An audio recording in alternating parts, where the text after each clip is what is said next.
Good afternoon, everybody. Yes, sir. Okay. So it's not an issue. I just didn't want it to come up here, and that's why I started. Good afternoon, good afternoon, good afternoon. And are we turning it over to, you going to introduce her, Cynthia? Okay, great. I want to welcome everyone to this special workshop of the City Commission on Public Safety and the Collective. Want to thank all of the law enforcement representatives who have joined us today, all of the chiefs. We know that you all have more than enough to say grace over, so thank you for taking time to join us for today's, we believe, important and special meeting. I'm going to turn it over to Mr. Reese Goad, Deputy City Manager, for an introduction of this item. Thank you, Mr. Mayor and Commissioners. Good afternoon. I, too, would like to welcome the law enforcement leaders of our community. It's a great showing today. These leaders make up the Public Safety Collective, which was formed several months ago to enhance collaboration among our local law enforcement agencies. The collective has brought a new focus on improving communication and sharing resources. Today you will receive an update from all the agencies represented about new crime-fighting initiatives and a progress report on the Disconnected Youth Program known as TEMPO. I'd like to ask Assistant City Manager Cynthia Barber to make introductions and provide opening comments. Good afternoon, Mayor and Commissioners. Thank you for allowing us an opportunity to bring an update to you today from the Public Safety Collective. I'm very honored to be here today alongside the members of the collective who have been working together since June as a part of the collective, but who have worked, collaborated throughout this community for some years. But the collective, as you know, is a more concerted effort of the law enforcement agency heads to work together to share strategies, resources, to talk about tactics that can be used to address public safety and how to engage our public in also addressing public safety in our community. I would like to introduce to you, I think you may know most of them, but for the sake of the audience, I'd like to introduce the members of the collective who are here. And I guess I'll start down here with Sharon Ofwani, who is the Executive Director of Big Bend Crime Stoppers. Wave, Sharon. We have our Sheriff, Walt McNeil. Good afternoon, Commissioners. The State Attorney, Jack Campbell. Afternoon, guys. We have, well, you know, our Chief of Police, Chief DeLeo. There is Chief Perry. I had the opportunity to do a ride and walk along with them this Friday. It was very eye-opening, to say the least. We did the student circuit, and you can imagine how interesting that was. And we had the blend of the parents this weekend, so that was even more interesting. But I appreciate the partnership with them to address the issues we're having downtown. And one of the benefits of working with the collective is that we don't try to address that as one agency, but how can we tackle these issues across organizations. So that was a great experience. We have our police chief of Florida A&M University, Chief Calloway, with us today. We have the chief of Tallahassee Community College, Chief Gibson. And you probably have seen this man lately in the paper a lot. We're glad to have him here with us today. Mr. Kimball Thomas, one of the most passionate public servants I've seen in all my time in this industry.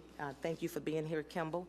He'll give you an update on the Disconnected Youth Program called TEMPO.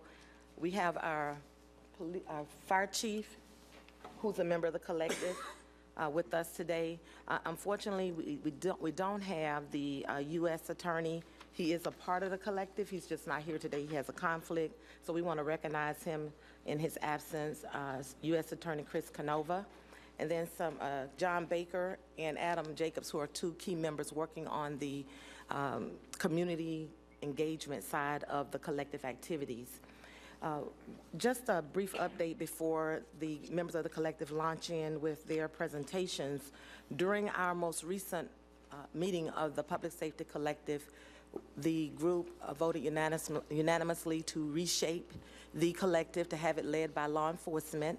Chief DeLeo was elected as the person to lead the collective, and also we voted to change the process for the collective to create an opportunity for a more law enforcement strategic focus in the first hour, and then in the second hour to address those community programs and partnerships. And the chief will give you a lot more information about that. Thank you, Ms. Barber. Good afternoon.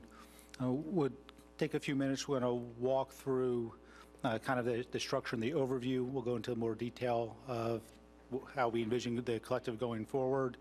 I think, lead the collective is a little strong word. It's really help coordinate and collaborate the efforts of what all the people at the table are doing and many more organizations and individuals behind the scenes, because although there's a lot of very talented men and women sitting at this table in this room today, we all know that long-term success and sustainability is driven from the community.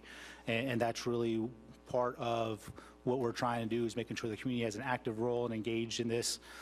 So going forward, when we talked about making a little bit of an adjustment in the format of the meetings, before they were 2-hour meetings, open to whoever was able to attend, public, and that's a good thing, but it did limit our ability to coordinate specific law enforcement operations and strategies, because if it's open to one person that doesn't have the background or clearance, then it's open to anybody. So what we're doing is, going forward, the meetings, the first hour is going to be dedicated to a collaboration of intelligence sharing, operational planning.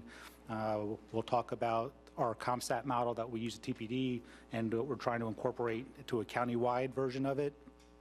And then the second hour will be dedicated to community engagement and how do we, after we talk about the front end of the law enforcement role and part of the operational aspect, how do we have the community actively involved and engaged to help fill in the voids with positives in the neighborhoods? If we address a street-level drug issue and we create a void by making arrests after an investigation, then who comes in on the back end and make sure that void is filled with positive contributions and members of the community, to make sure that somebody else doesn't come and fill it in with other bad activities.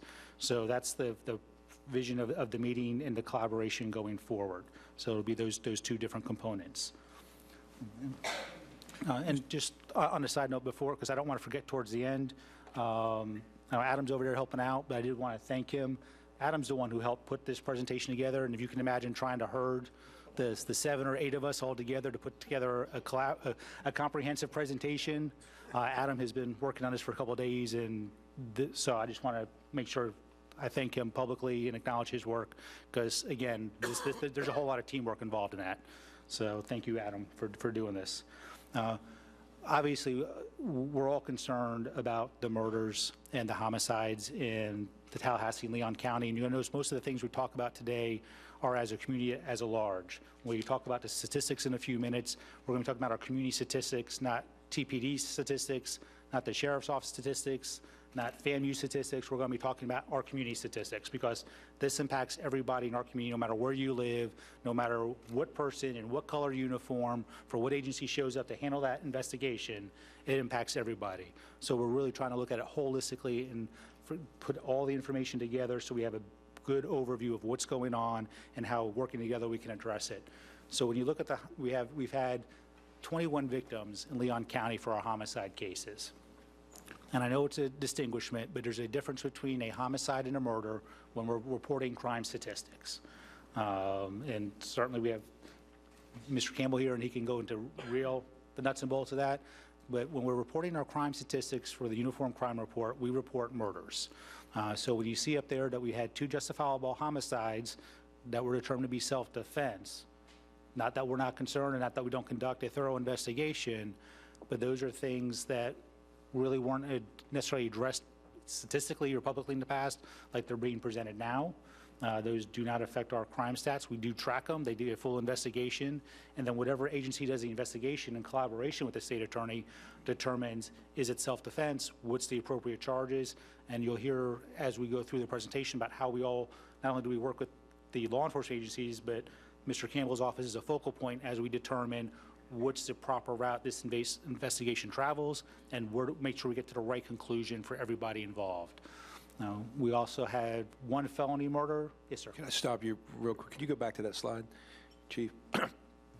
That is really, really good work by the homicide departments and the Leon County SO and Tallahassee Police Department and any of the other agencies have worked on them. If you look at those numbers, you only have 6 open cases out of 18. I'm sure that'll change as time goes on for the better, but it should be noted that that is outstanding work. Thank you. I appreciate that. I know all the people sitting here do, and the men and women who actually are doing the work do.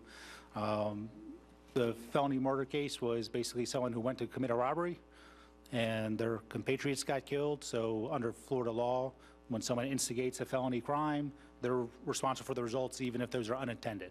Again, that does not get counted towards our murder statistics for UCR, but obviously it's a homicide investigation, and we want to make sure everyone understands how all these different pieces fit together. Yes, sir. And Chief, could you put those numbers, particularly the 18, in context? If you look at other communities across the state, I live here. I could say, well, I'm only concerned about Tallahassee and Leon County, but you really have to put that into some kind of context, because when you read the media reports, you would think that this town is a wild, wild west, and that people are afraid to even step out their front door or go to the grocery store or the mall for fear of being a victim of crime. And that's not, and I live on the south side of Tallahassee, and I live probably just blocks from one of the areas that's considered a high crime area in Tallahassee. And I don't feel unsafe in my neighborhood at all. And so if you could just put that in context with respect to where we are as a city compared maybe to other cities and the crime that's occurring in those. We try to be very careful. I mean, that's one of the warnings they put on the UCR is don't do a comparison, because you can have an incident like the Pulse nightclub. Mm-hmm. So Orlando had 52 murders in one event that now throws all their statistics out of whack. So without really knowing each situation for the cases, what I'm going to do in a moment, though, is I will draw and present in a minute the relationships of the people involved in the crimes and what their activities were before the crimes to really, I think, draw a picture of, as you said, it's not the Wild West. This is not people walking down the street in Dodge City worrying about getting shot. And actually, we'll go ahead. So we have the 18 murders that we've had. There are 22 arrests so far, because in some cases we've charged multiple people with those. We still have 6 open cases, including the ones from Thursday and Friday that we're still working on. So a lot of progress. So I think here's really, and correct me if I'm wrong, Commissioner, where I think you're getting to. Okay. So in the 16 of the homicide cases, the suspect and victim had a previous relationship. They were friends, they were family members, or they were, in several cases, a dealer, drug dealer, and their customer base. So not strangers. Right. So, and then the other 6 cases, in the 5 open cases, that relationship hasn't been determined yet because we haven't had somebody to charge at this point. So in the 16 cases where we have identified the suspects, there's a previous history with those people that were involved in the crime. They weren't unknown to each other ahead of time. Are you able to go into any detail on the types of drugs? For most of our drugs with the shooting cases have revolved around marijuana.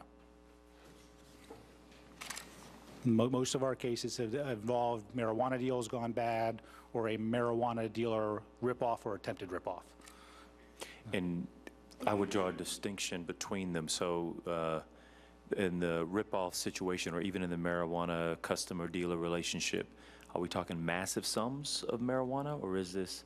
Sometimes small amounts where it's the street-level dealer with their customer when they're doing a single transaction, and then a couple of them were cases where someone went to go rip off a stash house to try to get, whether they're looking for the money or the drugs, where they tried to rob a stash house and ended up people were killed. But most of the murders related to drugs in the city have revolved around marijuana. The backgrounds of the suspects, of the 22 people that we've charged, and when I say we, I'm talking collectively, all the agencies here in the cases we worked, 16 of them had a previous criminal history. So again, unfortunately, not their first time being involved in the system. You go through and you've got it in your handouts. It breaks down their histories. Most of them have drug histories and other violent crime previous histories. The two people that were in the justifiable homicides, even though they're not suspects, so they're not charged with anything, both those individuals had previous criminal histories.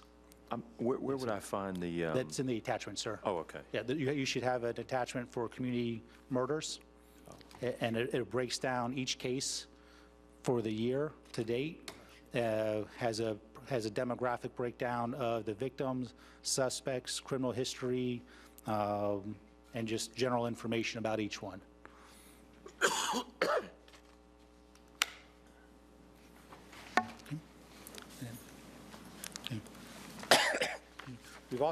We've also done a similar breakdown for community shootings at this point, and this is as of yesterday morning. We've had 28 shooting cases with 32 victims. One of those cases was deemed to be self-defense. In those cases, we've had 11 arrests. Again, in those, the relationships, again, were 11 arrests, 9 of the cases, the people had previous relationships, previous acquaintances, or dealer customers. And then the 10 of the 11 people arrested had previous criminal histories. So when you look at the murders and you look at the shootings, for those that we've been able to identify, there's a strong correlation between previous relationships. People had previous relationships. This isn't stranger-on-stranger violence. Right. And most of the people involved, a significant portion, have had previous dealings in the criminal justice system. So to your point, Commissioner Richardson, this is not where people are walking down the street, they're visiting the park, they're out front in the yard playing with their kids, and someone just drives down the streets and starts shooting. That's not what we have going on here. What we do have is targeted violence, typically by people who know each other, and most of which have been involved in some type of criminal activities. And do we know of those who have been previously involved in criminal activity, whether they're on probation or they've completed their sentences? Some of them were on probation. Some of them have been to prison and been released. So it's a mix of backgrounds. So would any of these agencies have contact with them on a otherwise normal basis, aside from them committing a crime? We just on our day-to-day activities, we could. I'm going to talk in a moment about what we're doing as far as a targeted top 10 list that we've collaboratively formed and the way we're addressing targeted individuals, as far as a more proactive approach to try to identify people on the front end and focus our investigations and operations on those people, because we know that there's a small percentage of people that prey on the rest of our community. And what we're doing is working together, trying to focus our efforts proactively on that small percentage and, for lack of a better term, get the biggest bang for our buck and really try to impact on those people who are impacting our community the worst ways. And so I'll touch on that in a minute. Okay? And Chief, are you gonna, I know you have in the past, but do you have a slide today that will show us where the crime is concentrated? We don't have a mapping slide today, but okay. It's still the same areas. Yeah. And what we'll do is we'll talk about, when Mr. Baker will talk in a few minutes about what we're doing over with the Neighborhood Public Safety Initiative. You were at one of those events the other day, and then what we're getting ready to focus on bond, and you'll see in the back over here, we have an example of the cameras that we're getting ready to put up to help with our investigations as well. Right. So we'll kind of work our way through some of those things, and then each of the agencies will talk about some of the activities that they're focusing on as well. Okay, and my point being that even the crime that's occurring, we know is largely confined to certain areas. Yes, sir. For instance, our gated communities throughout the city have not had a murder. Right. I mean, if you get my point. Yes, sir. So yeah. we know where those crimes are. Our violent crime is more focused in certain areas, absolutely. Sure. Yes, sir. Okay. I just want this community to understand that we are not the Wild Wild West. Despite what's being portrayed in the media, we are not. No, sir. We are a safe community. We have thousands of people that visit here, and I was at the FSU football game this past weekend for an event. It was Parents' Day for the Marching Chiefs, and there were thousands of parents there. And if they felt this community was not a safe community to visit, they would not have been here. And so I am really just interested in our residents knowing, and I hope that the media will somehow get to the point where they're portraying this. We are not the Wild Wild West. You don't have to walk around the city of Tallahassee fearful for your life. We don't have roving groups of gangs in this community, you know, preying on citizens wherever they are. That is not the case, and what you've shown us thus far, I think disproves that. And I just want the citizens of this community to know that. Well, I guess the only caveat, I agree with your comments, Commissioner, that we don't typically have what I guess you might describe as sort of random acts of violent criminal behavior, unless you're one of the folks who are in the neighborhoods where these 28 shootings have taken place. Right. And for those individuals, you know, you might feel under a state of crisis. And that's why I'm really interested in you getting to the, you know, these interventions that, because the data tells you a lot more about some of who these folks are. You can predict a little bit about where some of this stuff might happen, where it might occur, and who might be the perpetrators of it. How we intervene in that activity in such a way that we prevent it from escalating, stopping these occurrences before they happen. Okay. We'll take a few minutes and go over to our crime statistics, and these are through September 30th, so it's 3/4 of the year. We don't have all our October numbers in yet. It takes about 2 weeks to get everyone's data together after the end of the month. So, and when we say Tallahassee property crime, these are the combined numbers of all the agencies put together. So these are cases that the Sheriff's Office responded to in the city limits, TCC, FSU, FAMU PD, and TPD. So these are not just one agency's numbers. Again, we're looking at this from the holistic point of view. You can see that overall, I think that the big takeaway is that property crime is down 15.9% within the city limits over last year. You've seen significant reductions in all three categories of burglary, larceny, and motor vehicle theft. And altogether, there's about 1,500 less incidents the first 9 months of this year in the city limits for property crime than there was in 2016. Do you have any of you have any thoughts as you go through these on what might be contributors one way or another? For instance, were there new interventions discovered? You know, why would you?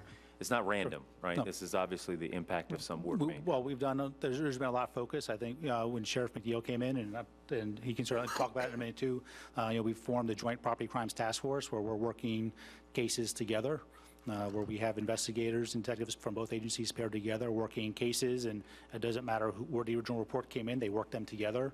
So I think we've been much more effective from that standpoint. The reformation that we did last year, late last year with our juvenile services unit has panned out very well. Before, if you remember, internally we had a gang response unit, we had a juvenile unit, you know, so that was kind of scattered. We've put them all together and under Sergeant Kramer's direction, they have turned out tremendous troves of information, very proactive investigations. They work not just with the other law enforcement agencies, but also DJJ. And they have been very good on collecting information and recovering and making arrests. And again, we know if we arrest the right people, there's a ripple effect because there's a small percentage of people that commit the majority of our crimes. I think those two are a lot of it, and that's also been our big focus this year is on property crime. You know, if you remember last year, we saw over a 14% reduction in violent crime. So this year was hold violent crime, keep working on violent crime, and focus more efforts on property crime. And with the additional efforts on property crime, I think that's where we're starting to see some of these reductions. Chief, if I could add. Yes, sir. One of the major pieces of this, and it goes to the issue of how do we get to a point of sustainable reductions in crime. And a lot of that has to do with, when you talk about property crimes, is the education component that we all put together relative to telling our citizens to do something as simple as lock your car. We had a number of car burglaries and car thefts that added to those numbers going up, and I think our citizens listened, and I think they contributed to those numbers going down. Thank you. This is the violent crime within the city limits. And yes, as we keep talking, there is a slight increase. It's up 1.2% from last year, which is a total of 16 additional incidents over last year. So again, that's 16 incidents over a 37-week period. Although we'd love to have zeros across the board, we'd love to have no murders, we'd love to have no rapes and robberies and aggravated assaults, and we are concerned that they're up, and we continue to work very hard on those things. Again, I think to Commissioner Richardson's point, this is not out of control. Last year, this is a 1.2% increase coming on a decrease of over 14% last year. So is this a little bit of a correction? And this is where we're working too. We work very closely with the Refuge House, our victim advocates, our services, and again, I'm talking about all of us, to solicit reports of crime. We work very hard, especially with victims of sexual assaults, that it's okay to come forward. So we solicit and we ask for people to report crime. There may be some communities that really don't want to talk about some of these issues. The universities and the college take a very proactive approach to these things, encouraging students to come forward. We do the same thing. The sheriff's office does the same thing, because even if it doesn't pan out to be a closed case because we don't necessarily solve a crime or get a conviction, we want to make sure that our victims get the services they need and the support that they need in going on in their lives. So, there's so many different factors. Again, 16 incident increase. Again, we'd love to have decreases across the board, and that's everybody's goal, and that's what we're working on. But again, I think it points the picture of things are not out of control here. And coming off of a 14% reduction last year, we want to continue on that and continue to build reduction.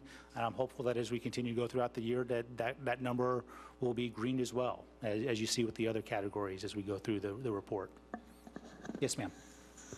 Thank you. I was looking at these numbers in the breakdown, and the fact that the rapes and the robberies are down, and yet the murders, but the real increase here is in aggravated assaults. Do you have any comments on why you think that might be? Aggravated assault is a very broad-based category. That includes everything from domestics. That'll include a shooting where nobody is killed. That can include a bar fight where somebody's injured. So it's a very broad-based category that encompasses a lot of different areas. There's really no specific information or trend of why that one category is up. Have you looked at this year's and last year's and the year before? Have you looked at trend lines in those subcategories that you've been talking about, that you just mentioned? Not broken down that specifically as far as the location, things like that. Our investigators look at that, look for patterns, and again, looking for those individuals who are involved in them to, again, try to prevent, get those focused people off the street so that way we can get the numbers down. Well, I think where I'm coming from with this is more focusing on trend lines in general across the board, and trying to see locationally, trying to see, types of crimes, that thing, and because that's going to give you a little bit more precision focus on your actions to curb those particular problems, especially when, in this case, the aggravated assault levels are, you've got the murders, but they're 8 to 12. But when you go 108 to 191, that's a big jump. So that skews the whole thing, in spite of the fact that you've got some lower categories here. Sheriff. Commissioner, one of the things that when we look at the aggravated assaults, there's a corollary that we've always looked at, particularly in our community, and that corollary is the number of domestic violence cases we have. In many of those cases you're talking about, there being aggravated assaults with knives and guns and those types of things, bottles of fists and all that. Okay. And we're working and focused on, we know if we can interdict with domestic violence, not only does it interdict with the person who's the perpetrator of that crime, but in terms of the children who are there witnessing that kind of behavior, and for whatever reason, some psychologists can talk about it, but become victims of that kind of behavior themselves. So we're working to interdict in those circumstances with something that we call trauma-informed care. So we're working diligently on that because we believe it will enable us to stop the next generation. And if we can, as we're doing in the sheriff's office, is we're trying to make sure that whoever those families are, we interdict with those. We have follow-up with our deputies and with our investigators going back to those houses, particularly now when they get out of our detention facility, going back in those communities. So we understand exactly what your point is, and we're going to try to work on it. Thank you. The next couple of slides look at Leon County crime, which is crime outside the city limits, again, with regard to who responded or anything else. Obviously, the bulk is the Sheriff McNeil's agency. Again, property crime overall is down 16.9% in the county.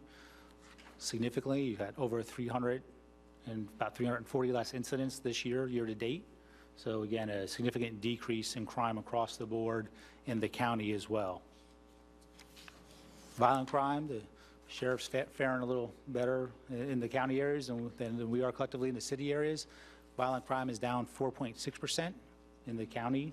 Outside the city limits, you can see it's a decrease of about 14 incidents over the course of the year. Again, not exactly the Wild West as we continue to make progress.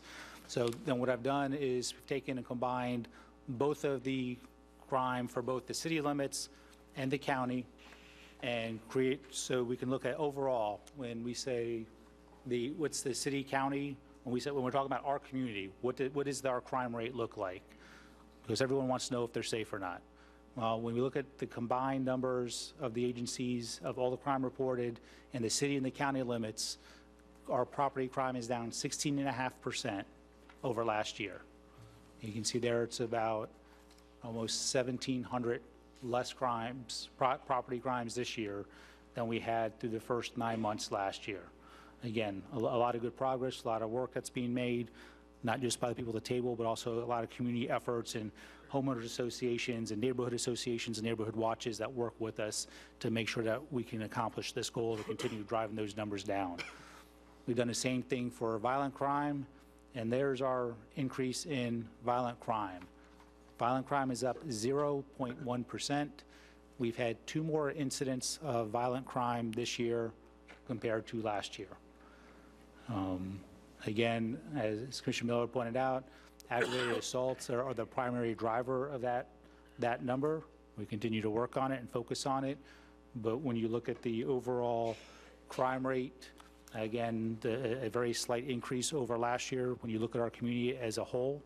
And then if we look at when we look at all the crime put together, which is what they do for the crime rate, when they're figuring out the crime rate at the end of the year, when FDLE looks at it, you can see that overall within the city, our crime is down 13.6%.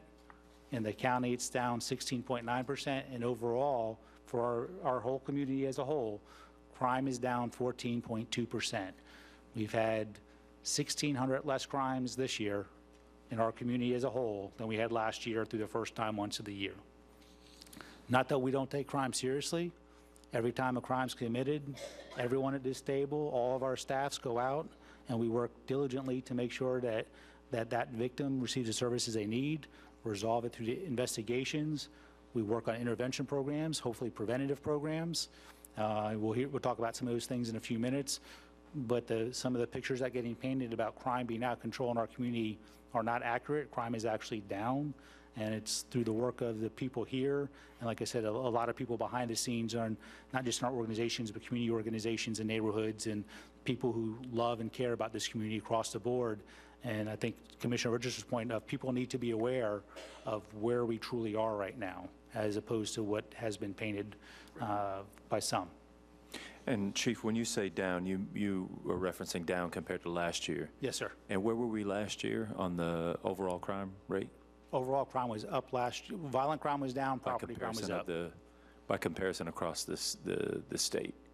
I don't know that offhand. Got it.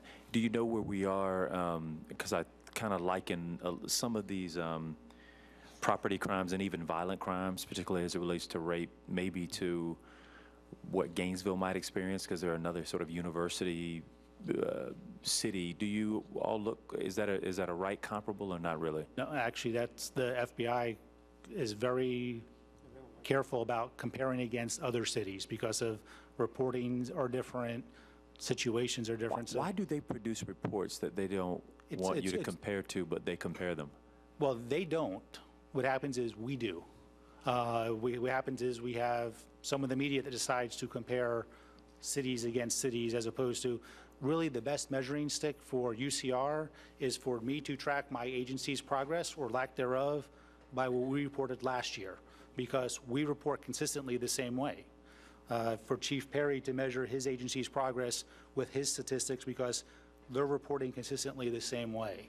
So it's a good internal measurement, but when you start trying to compare across communities, because there could be so many variations, you could have an incident like the Pulse nightclub or something like that that throws somebody's statistics way out of whack of what their norm is. The FBI's got a whole full-page disclaimer of why you should not compare community to community, and you should really use it as anything. You measure your progress based on that because of the way you report your crime. Mm-hmm. Interesting. Yes, ma'am. So how does that play into being the #1 most crime-infested city in the state? If people aren't supposed to compare. We're not supposed to smoke, and we put warnings on cigarette labels too, but people still do. I'm not trying to make light of it, man, but all we can do is we try to educate. We try to keep people informed. I think that's why these workshops are productive, because again, we can get the proper information out and say, where are we? Where do we need to do better? Where are we making progress? And then how do we build on that? And I think that's what we have to do, is we look at our community. It's just like a few years ago, I know some people were very critical when we were named an All-American City. I was proud to be part of that, because we acknowledge in that process of we have some challenges, but we work together to meet those challenges and improve. And that's what we're doing here. That's what the collective is about, is how we come together. We know that there's challenges across our community, and we want everybody to feel as safe no matter where you live, no matter what time of day it is. Everybody should have the same sense of security and comfort no matter where you are. And again, that's how we're here together working on that with everybody else. And if somebody else wants to say, but so-and-so has this, that's what their numbers say, I can't really tell you about somebody else's numbers, because I don't know how they're doing all their reporting. I don't know how they report, and there are some variations, and that's part of the reason, I appreciate the commission approved an audit of our reporting practices. That's ongoing right now. If you remember, you approved the audit. So, we're looking at making sure that we're following best practices, and we've brought experts in to look at our data and make sure that we're doing and reporting the best way possible. So, because it's been a long time, and our records personnel have been there for a while, and we want to make sure that we're doing what we're supposed to be doing. So, and I think it's important to take a look at ourselves. So, Chief, can I ask? Compare it against somebody else is very difficult. Can I ask you on that point, because I think it's an important one, with regard to each of your professional agencies and organizations, the Association of University Chiefs, City Chiefs, State's Attorneys, Sheriffs, is there a wholesale rebuke of these kinds of comparisons that are made between cities and counties? How do your agencies approach that? Because I've never heard a consistent pushback from the professional agencies with regard to how the state and media and so on and so forth use this comparative data around most violent, less violent, safe cities, so on and so forth. How do your agencies and... Well, let me be real candid about this. Historically, even here in the city of Tallahassee, when a UCR report has come out and it has been favorable to whatever city it is, then we embrace those numbers. And that's true throughout law enforcement. We all understand that the FBI caveat is that they shouldn't be used in that way, but they are. Every police department in the country, when that UCR report comes out and says that they're at the bottom of crime, believe me, they're going to put it on their marketing and say that we came in last. It's not the appropriate thing to do, and that is part of the reason it's been there, 50, 60 years we've been utilizing that, and it's under review, and shortly we'll have another measurement that'll be a different instrument, and perhaps we'll even have worse numbers because we'll be tracking all crime. And again, we will not utilize that. But to be honest with you, we've been our own worst enemy with respect to the ECR reporting. Do state's attorneys have positions on? We obviously we are compared, since our budgeting and allocations.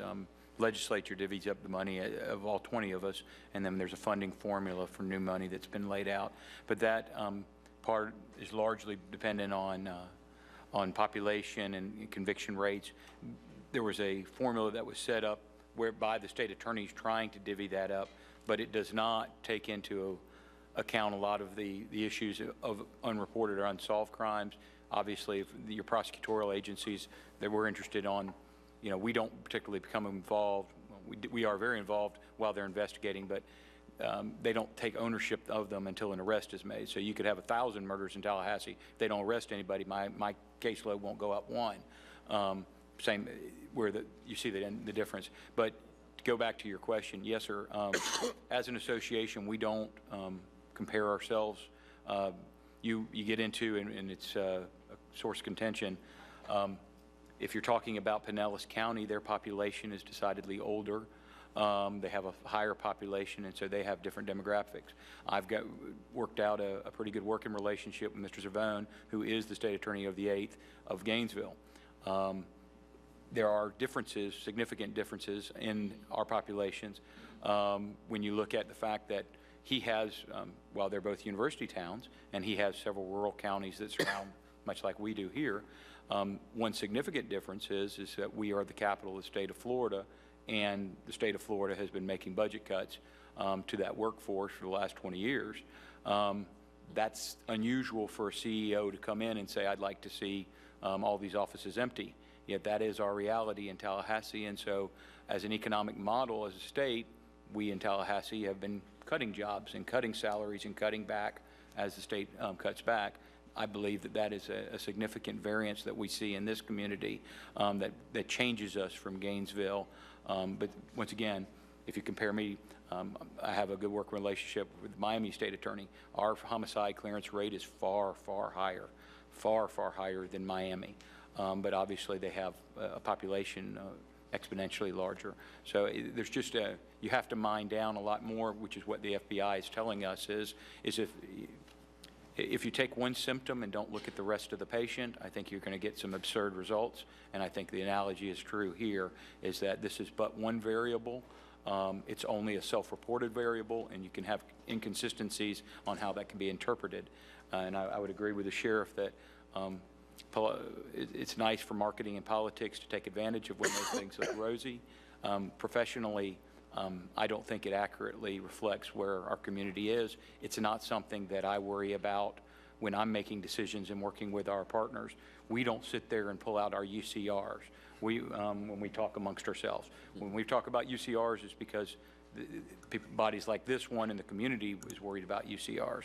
We don't, that's not the way we measure. We look at each case, we look at each victim, trying to solve that crime and as a prosecution, and Mr. Canova apologizes for not being here, but we look at our ability to bring resolution for those victims, to get convictions, and candidly, we've been very good about arresting these people, and we've been very good about convicting those accountable. As far as the machinery is working, it's working quite well. There's certainly more than we have more work to do than we wish we did, and we can talk about that, and I think as we go through the presentation, but we're kind of a reactive, everybody on this table, we react to one's crime. What we're looking at now is becoming more proactive so the crimes don't happen, so we don't have to work in the reactive capacity as much.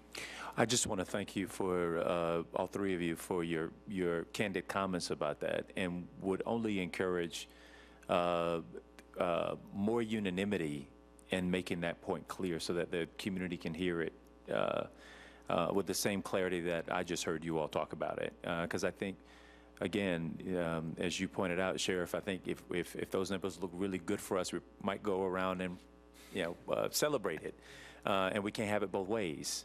If the consensus amongst law enforcement entities who are most directly responsible for addressing these kinds of situations is this is not a good indicator of how safe a community is or how well a community is responding to crime, then that has to be true inside and outside, when it's up and when it's down. And I think the confusion of that causes us confusion of where we have to have our attention in this regard. So I appreciate it, and I hope we can do more of that. Thank you. Just want to touch on this briefly before we move on, and I just want to talk about some of the initiatives that we're doing, again, as the collective. I mentioned PROACT earlier. We've talked about it in some of our other conversations when I've appeared before the commission.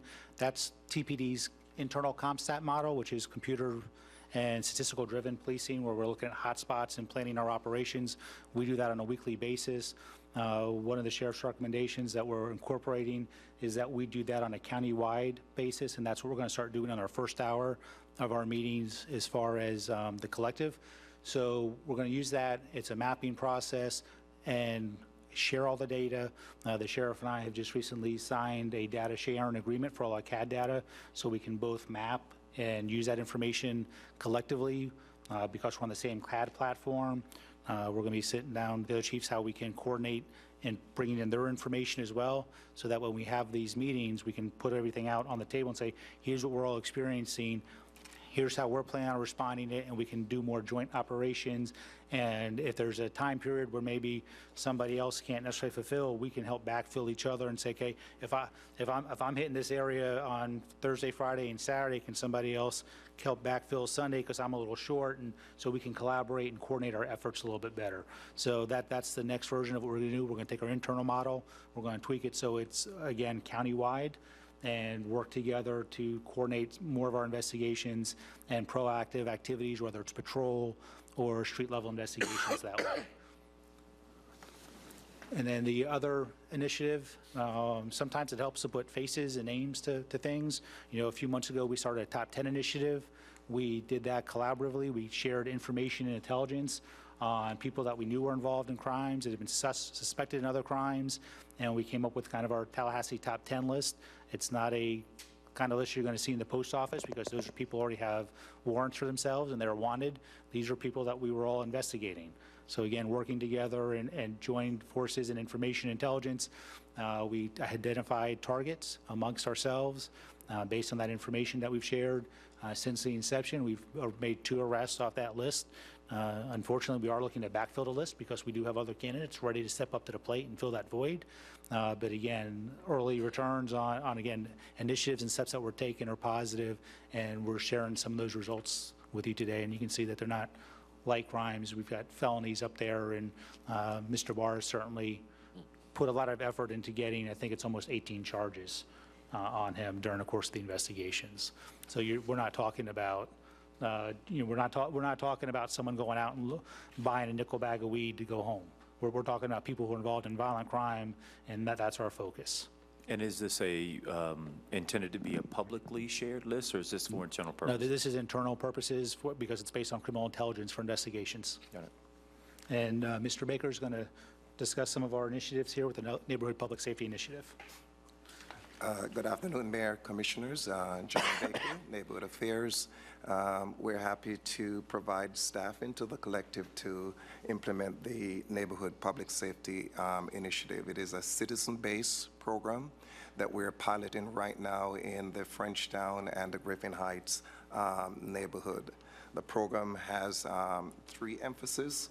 One is crime prevention and education, and underneath that, we're focusing on establishing crime watches or strengthening existing crime watches, working collaboratively with the sheriff department and the police department staff in each crime watch in each of a targeted neighborhood. The other aspect of the program deals with community beautification, and here the focus is on the repair and maintenance of community infrastructure, code enforcement issues, and so on. The next piece is community empowerment and volunteerism. And here we're trying to work with neighborhood leaders, churches, nonprofit groups within the community, getting them mobilized and actively involved in the community. The idea behind this program is really boots on the ground, people out in their community helping to work collaboratively with law enforcement to address issues of public safety within the community. Many of you attended the kickoff for this initiative. It was held August 24th at the Lincoln Neighborhood Center. We had a great attendance. Over 70 people from the community came out. After hearing an explanation of the initiative. We facilitated a discussion with the residents to get their idea, get their input as to how they see this initiative taking place within their community. How would they be involved in that community, or in the initiative, rather. We're happy that several people signed up to take part, to be a part of the community action team that would help to lead the effort going forward, or to host events that would bring eyes on the street, boots on the grounds within their community. Out of that meeting, we form a community action team for the Frenchtown, Griffin Heights neighborhood. We have 7 residents that we're working with who attend regular meeting that we have in the community, providing feedback and providing ideas to further craft the program. One of the things that they have helped us with is the walk-a-block assessment that was done on October 28th. They provided great input in that, as well as taking ownership for the effort as well.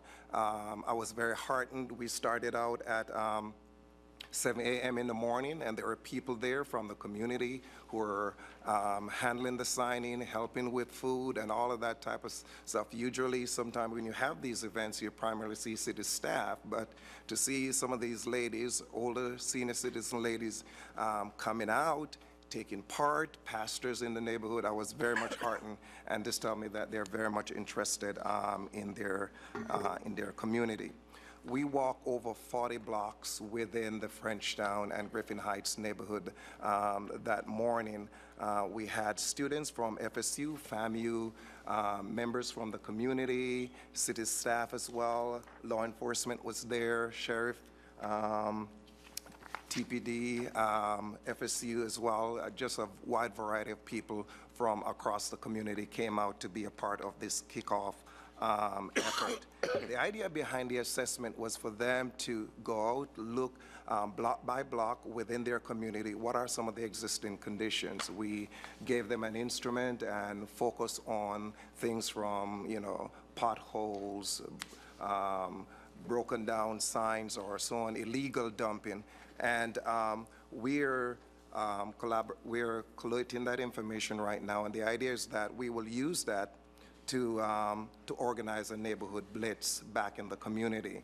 And so we'll be working with city departments to have a concentrated effort within both neighborhoods, targeting the things that falls on the city purview to fix over the next coming weeks. Where do we go from here with respect to NPSI in Frenchtown and Griffin Heights? We want to continue to meet with the action team that is formed there. Next week we have a meeting scheduled with the pastors. We really want to talk with our leaders of our faith community, getting them actively involved in this, because there are several things from a faith perspective and from faith-based community that they can do to engage people in the community. So we want to have a meeting with them, as well as nonprofit organizations that are located there in the Frenchtown and Griffin Heights neighborhood. In December, we're hoping to host a safety fair, and here we'll bring residents together. We're getting into the holiday period. We want to teach them how to be safe over the holidays. So we'll be, again, working with law enforcement agency to put on that. We will definitely be looking at working with our sister departments across the government to schedule the blitz maybe sometime in December to go back out in the community to address some of the things that we saw during the assessment. As Chief mentioned, the next neighborhood that we're on to is the Greater Bond neighborhood. That was selected by the collective at one of their recent meetings. We're now meeting with the leaders from that neighborhood, as well as various interested groups within that neighborhood have come forward. Actually, some of these leaders from Bond, they have already been attending the meetings in Greater Frenchtown to get a jump start as to how to better organize. So we'll be working with them over the next several months for them to form an action team that come January or February, and we officially launch in that neighborhood, we are ready to go. So that's sort of the update. A lot of excitement and enthusiasm for this initiative. The residents there, though many of them are seniors, they have embraced the initiative and look forward to working with law enforcement agency on this effort. Thank you. Thank you. So we've been trying to do is kind of lay the groundwork in Bond. The past few months, we've been doing a number of covert operations. You can see through that we've done a lot of drug investigations, street-level drug investigations. We all know that we have a few businesses that seem to keep popping up on the radar that generate a lot of complaints and concerns from the community. We've done a number of investigations and warrant services, as particularly at speeds, which tends to come up very often. I know you all get phone calls and emails and concerns. And so we have been doing our work on the front end to help prepare the community and try to set a good foundation as we get more and more active and overt as we move along. So, and with speeds as well, it's not just, again, us. We've been working closely with ABT. They've been there when we've served warrants. ABT has 2 active administrative cases pending against speeds for liquor license violations. Again, first we tend to work with the business owners to try to get them to work with us, work within the confines of law, understand what the responsibilities are. Speeds has had multiple opportunities, even in my short tenure here for the last few years, and certainly going further back. And ABT has been a willing partner in working forward. And like I said, they have 2 active administrative cases. Unfortunately, the administrative cases are rather prolonged and drawn out as they continue to fight them. But so, again, the holistic view, trying to work within the community and with the community first. But if people don't want to conform to the expectations of the standards that we all want to have for everybody, we've been conducting the investigations. As I mentioned earlier, if you look over in the back corner of the room, and we can take a look at later, one of the things we've talked about the last few months is a more overt presence of cameras. We know a lot of private businesses, homes, organizations have cameras, and we use them in investigations. What you see there is one of the cameras. We have a number of them that will be going up next week. I do want to thank utilities because they're helping us with the installation of these cameras. They're going up in the Bond neighborhood to locations that are identified through complaints, mapping through the data as far as where calls for service are, where complaints are driven, and they will all be recording in areas that are public areas. They're not aimed in somebody's house or their front window. We're very cognizant of people's privacy concerns and privacy rights. We'll have directives according to as far as what they can view and where they can be viewed. They will not be actively monitored. These are for investigative purposes at this time. So they'll be there, they'll be available so we can review them, find information, get information to assist with the investigations. They'll be going up at Floral and Russell, Floral and Saxon, Osceola and Holton, Osceola and Poppy, Saxon and Nassau, and Gamble and Perry are the locations that these cameras will be installed at. And then we're also working, you'll see here in another month, we have grant funding left over from last year's JAG grant, so you'll be getting an agenda item to purchase more cameras here in the next month. I think we're going to have enough funding left over to buy an additional 10 cameras that will then increase our capacity for more. So these are the cameras that'll be, like I said, going up next week. We're not trying to hide anything. Again, hopefully it'll be a visible deterrent for people who might have a momentary lapse. And for when they do have that lapse, we'll have additional evidence that'll help us identify people and present stronger cases. So Mr. Campbell's staff has even more ammunition for their part of the role. With that, I would like to turn over to Sheriff McNeil. Actually, Chief Beasley is going to be, I think, presenting for Sheriff McNeil. I don't know if Sheriff McNeil has a few comments. Chief, can I ask Do you have to advertise that they're not monitored? We have, if you see, we do have a sign that I'm asking, do you? we don't want to give people the sense of security that, oh, there's a camera there, somebody's watching it, something happened, I don't have to call 911. Got it. So we want to make sure that people are aware of the fact that, yeah, the camera's here, but if there's an emergency, we still want you to call 911 because we don't want someone going, and the last thing we want is for someone to be injured and everyone just to assume that, oh, well, there's a camera, so somebody's watching it, help will come eventually.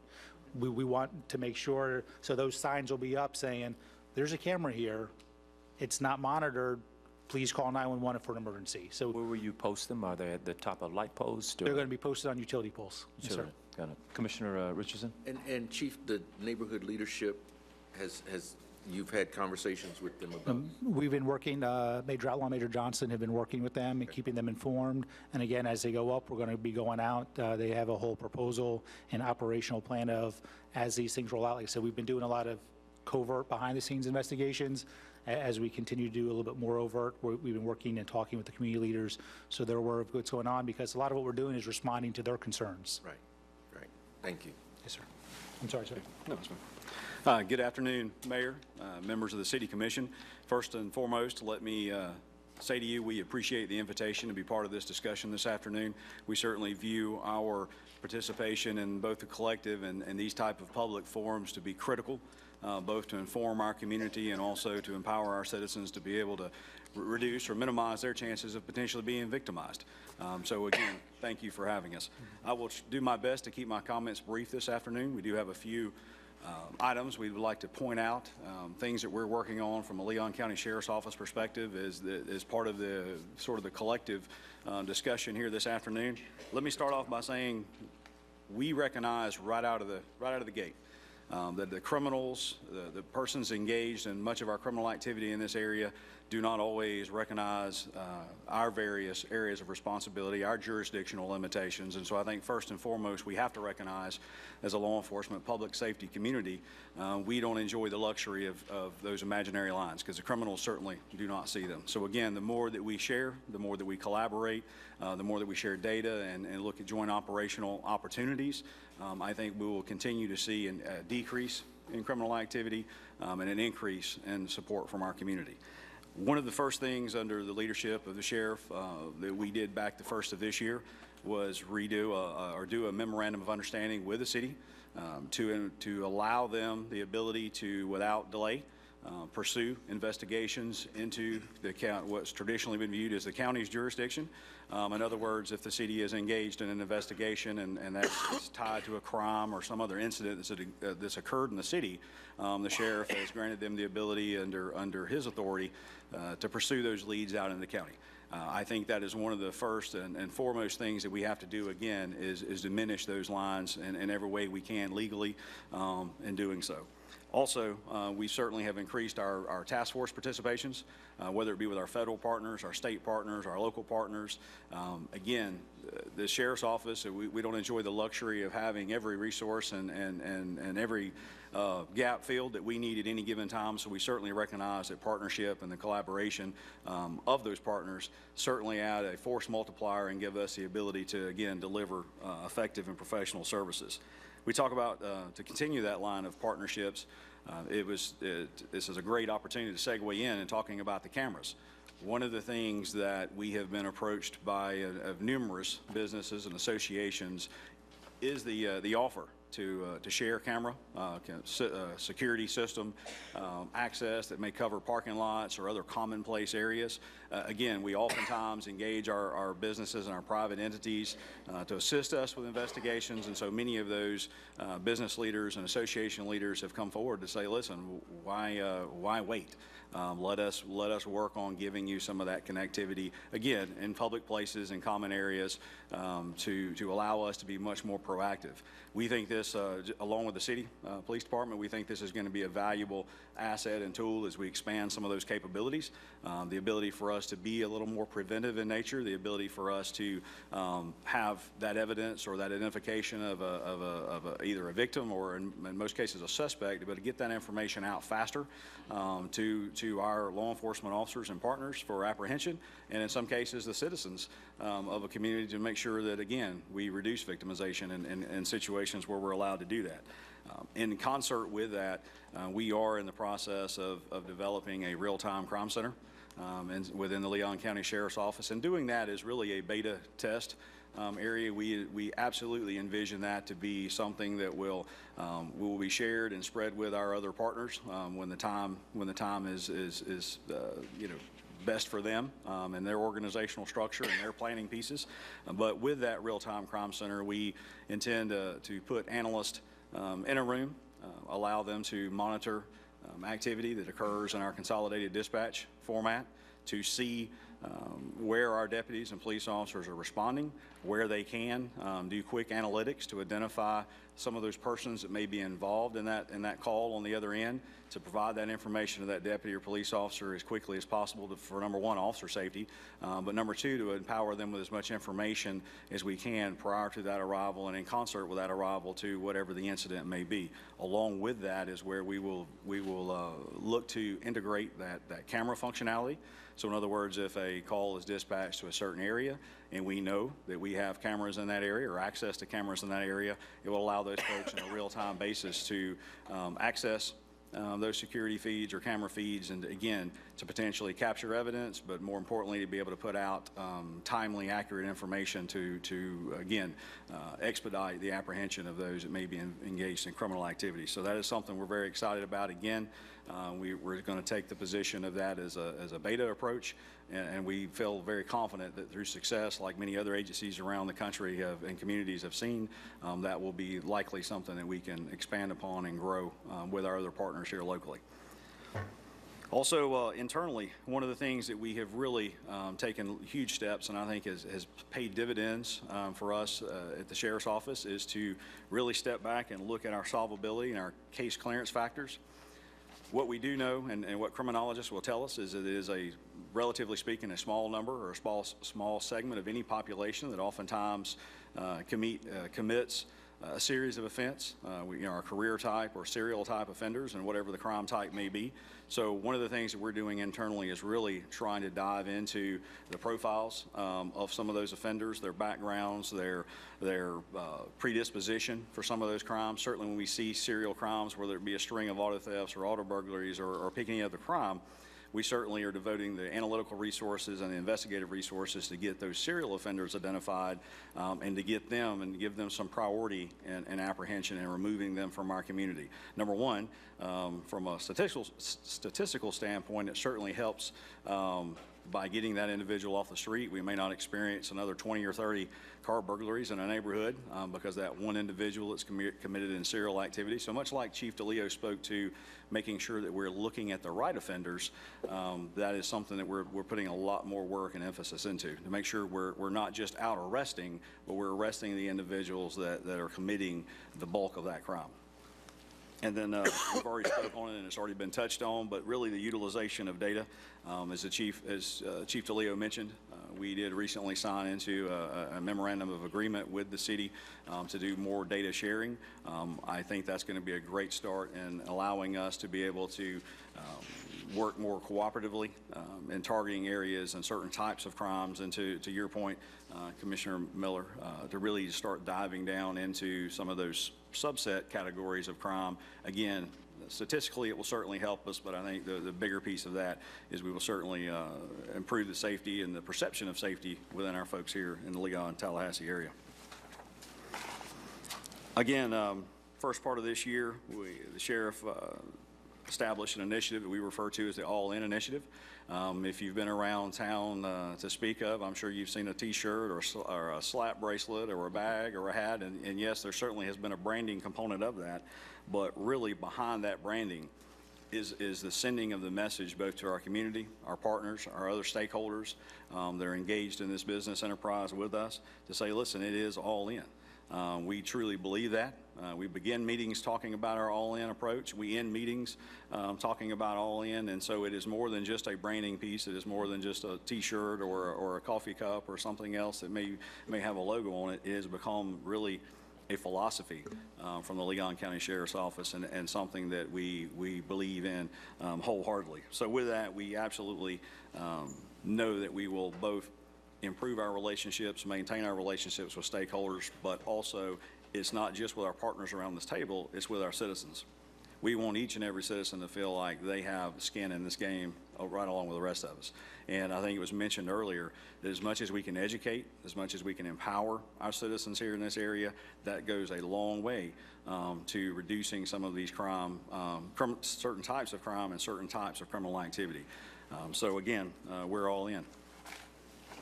One of the other proactive pieces that we've taken advantage of this year is the development of what we refer to as our Spider unit. That stands for our Special Projects Investigation, Detection, Enforcement, and Response Unit. Essentially, this is a mixed group of detectives and uniformed deputies that we put together under the leadership of one of our special investigation sergeants. This group does both overt and covert type of enforcement activity. They may be engaged today in a surveillance operation. Tomorrow it may be a very uniform presence, visible deterrent, just kind of depending on what the operational need of the day is. This unit does not carry, or the members of this unit do not carry a dedicated caseload or answer routine calls for service. They are explicitly designed to be a tip-of-the-spear type unit that we can deploy at a moment's notice wherever we see that emerging trend or whether that hotspot may be. So we have certainly seen success with having that type of resource available. Chief DeLeo mentioned earlier our Property Crimes Task Force. This was a very much a collaborative arrangement between the Sheriff's Office and the Police Department in that we currently have 2 LCSO property crime detectives that work and reside within the Tallahassee Police Department. They have access to all of their internal information from the Sheriff's Office and have access to all of the Police Department's internal information through that task force relationship. With that, we have had tremendous success being able to target, again, some of those serial offenders that may be engaged in some of our property crimes. We know that the property crime category is certainly what helped drive the overall crime rate index here in our area, and so certainly we saw it as a great opportunity to start that type of relationship focused on that type of criminal activity. The sheriff is deputized the city police officers that are part of that task force, so they are full empowered law enforcement officers that can carry out their duties anywhere in the Leon County area. We've continued to, again, as it relates to success, if you'll notice there on the slide, we referenced about a 30% clearance rate. I understand that in some cases 30% is not a number to be proud of, but when you're talking about property crimes, which are generally very difficult cases and oftentimes to work because of lack of evidence or lack of cooperation in some instances, when you talk about national averages, you're somewhere around about 18 or 20% in general property crimes investigations. So we're certainly very proud of the work that our detectives from both agencies have put into this effort. Along the crime reduction efforts, you probably saw in the news a week ago, or certainly last week, we held a press conference to announce an all-in operation. This is the operation that included 18 of the Florida Highway Patrol's interdiction troopers. They actually, last night was their first full night of operations in Leon and surrounding county areas. I will tell you very quickly, just in the first night of operations, they were involved in apprehending an individual that had actually had active warrants, had fled from deputies, was captured last night in Wakulla, attempting to elude our personnel by the troopers. That individual had outstanding warrants for fleeing from local agencies in the past. Along with that attempt to elude, he was caught in possession with narcotics. A separate incident where we were able, they grabbed 5 pounds of marijuana, along with a carload of individuals that were in possession of a bunch of fraudulent identities and a bunch of fraudulent credit cards. A third incident where we were able to arrest an individual north of town here that was in possession of quantities of methamphetamine and marijuana. And then a fourth case on 27 North that involved an individual that had a pretty extensive criminal history to include manslaughter. Actually had active warrants on that individual and was caught in possession of a legal firearm in the midst of the arrest as well. Those are the kind of individuals that we want to focus our efforts and use those enhanced resources on. So again, first night of operations, that's not inclusive of everything, just a few examples of what that added resource has been able to offer us. Just a couple more things to touch on. I wanted to mention INVEST. INVEST stands for Intimate Violence Enhanced Service Team. What that program directly targets domestic violence victims, and those are victims of domestic violence. As the sheriff mentioned earlier, we view that as a critical area that we can certainly take preventive measures on. We all know that the issue of domestic violence in a household leads to many other things, and it leads to some of these homicides that were talked about earlier, with some of these intimate partner relationships that do go bad. With INVEST, our deputies, when they go out, they ask basically 3 simple questions. Has the person that's done whatever to you threatened to harm you, displayed a weapon, or threatened to take that excessive action against you to really do you bodily harm, and do you believe they would carry that out? Just that very simple line of questions triggers our deputies marking that on a report, which what happens is every day we have detectives looking at those reports, sending those reports to the refuge house, making sure that that information is moved over to the service side. This is very much a proactive piece with us and in partnership with the refuge house here locally. Because what happens is it's not just like the old days of giving that victim a card and saying, hey, if you need some services, if you need some help, call this number. What happens is once we put that in the system, the refuge house is now reaching back out to that victim. So we're not waiting on the victim to come and say and to make that first step. We're trying to meet them halfway or better than halfway by proactively engaging in those services. I will tell you, the Leon County Sheriff's Office has been involved in Invest now for, I think, close to 4 years. I know certainly over 3. We have not had a domestic homicide associated with anyone that has run through that program. And to date, this year, actually it's a little bit dated, about 3 weeks ago, we've already had 550 referrals, or over 550 referrals through that this calendar year. So we use that as a very important tool within the Sheriff's Office. In addition to that, and sort of along the same lines, we have Spirit, which is another referral system. Essentially, this is a database of local social services and other types of assistance that an individual may need to improve their quality of life. Everything from, power, money to pay the power bill, to groceries, to whatever other issue they may have that's negatively affecting their life. If a deputy observes, let's say, for example, a deputy goes to a residence and there's no power. And they obviously know that that's not the great the best kind of conditions that we would hope for someone here in Tallahassee, Leon to be living in, without making a big deal about it to even the individual they're having an encounter with. That deputy has the ability to enter that into the Spirit system, and the system is set up to route just that little note from the deputy to the appropriate service out there to say, hey, listen, we were at this house last night and we noticed John Doe had no power and there are a couple kids living in there, and we'd like for you to reach out. And very much like Invest, that service-oriented group that has signed up to be a partner with us proactively makes contact with that individual or that family to say, here are some ways that we can offer you some assistance. So again, we view that as being part of that overall piece of improving the quality of life and also reducing the potential for criminal activity. Again, if an individual, we hear stories all the time of individuals who get involved in the criminal justice system because they felt like they needed to commit a robbery, they felt like they needed to commit a larceny or some other kind of crime because they felt the need to feed their family, and sometimes that's an excuse, and certainly does not always diminish the act that individual committed, but we certainly cannot overlook the fact that those kind of pressures on people certainly may in some cases encourage that activity. So every opportunity we have to stem that on the front side, we view that as a critical role for us as it relates to crime prevention. Along with that, again, our juvenile piece, and I'll go through these. Certainly, we continue to actively support our adventure camp. We've recently partnered with the U.S. Attorney's Office on a BLAST program, which if you have not had a chance to see that, I encourage you to do so. It is actually a day-long course where identified at-risk youth come in and spend the day with law enforcement. We actually run them through scenarios where it be traffic stops or domestic situations and put them in the role of the law enforcement officer, to include putting them in front of a virtual simulator where they have to make the decisions as a law enforcement officer, and that system respond back to you.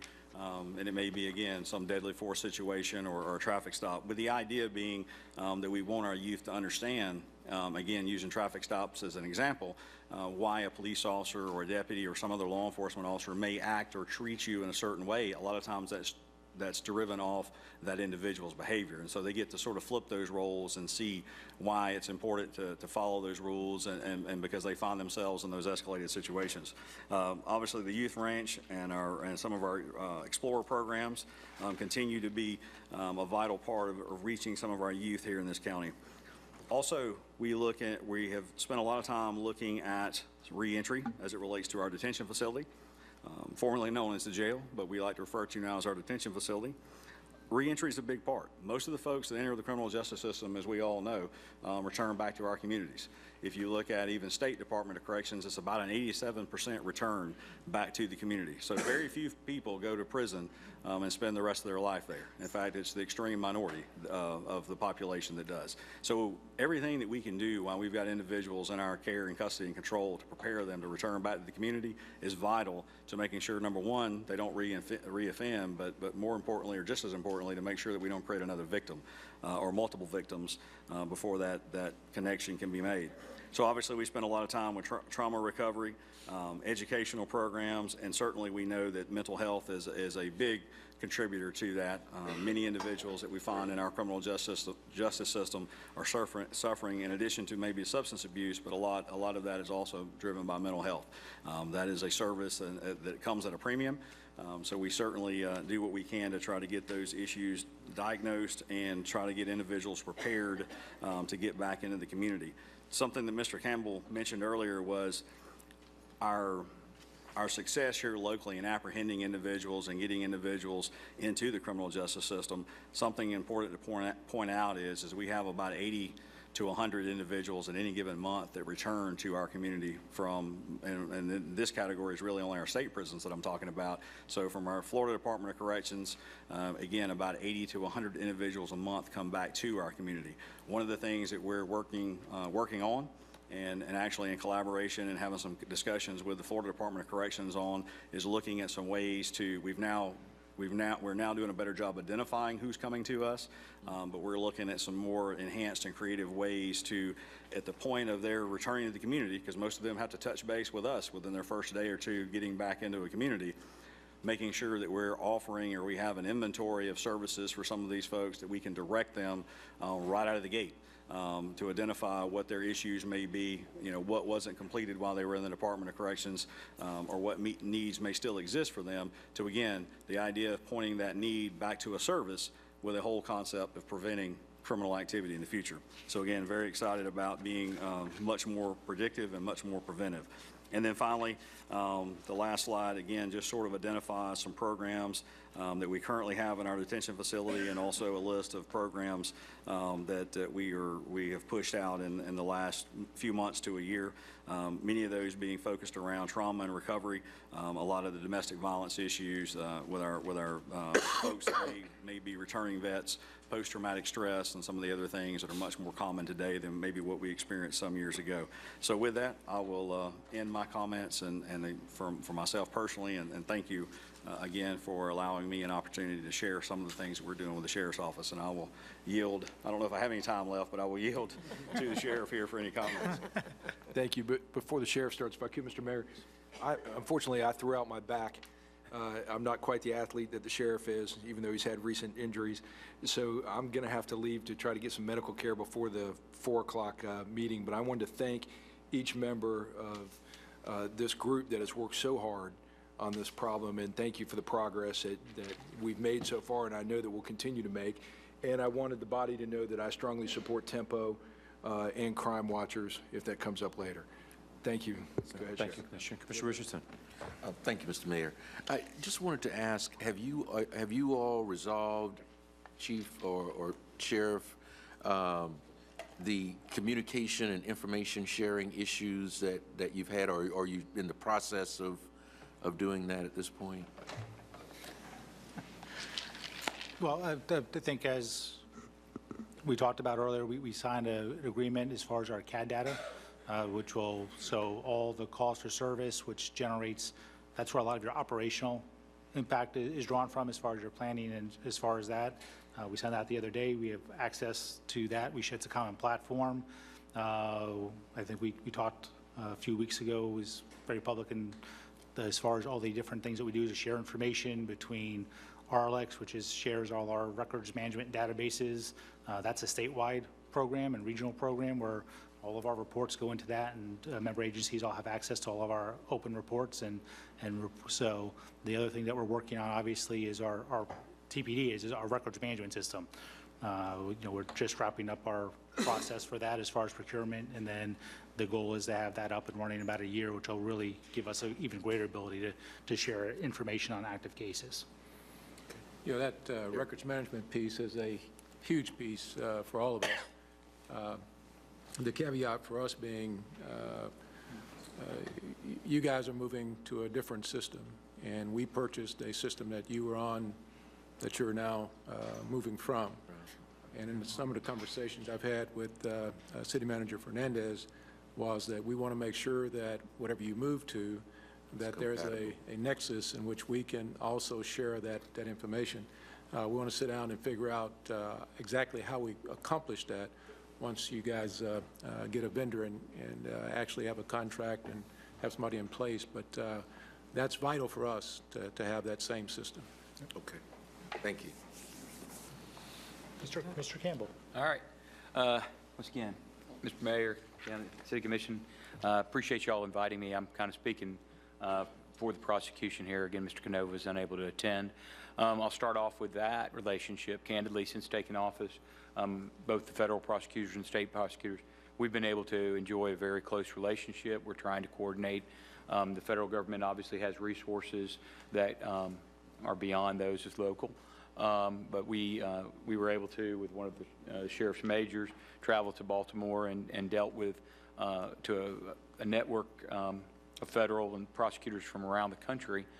Vice President, all the heads of all federal agencies were there in Bethesda, Maryland, talking about crime and some of the same issues that we're dealing with. So I can tell you, having recently, I believe we're there in February, we're not alone in this fight.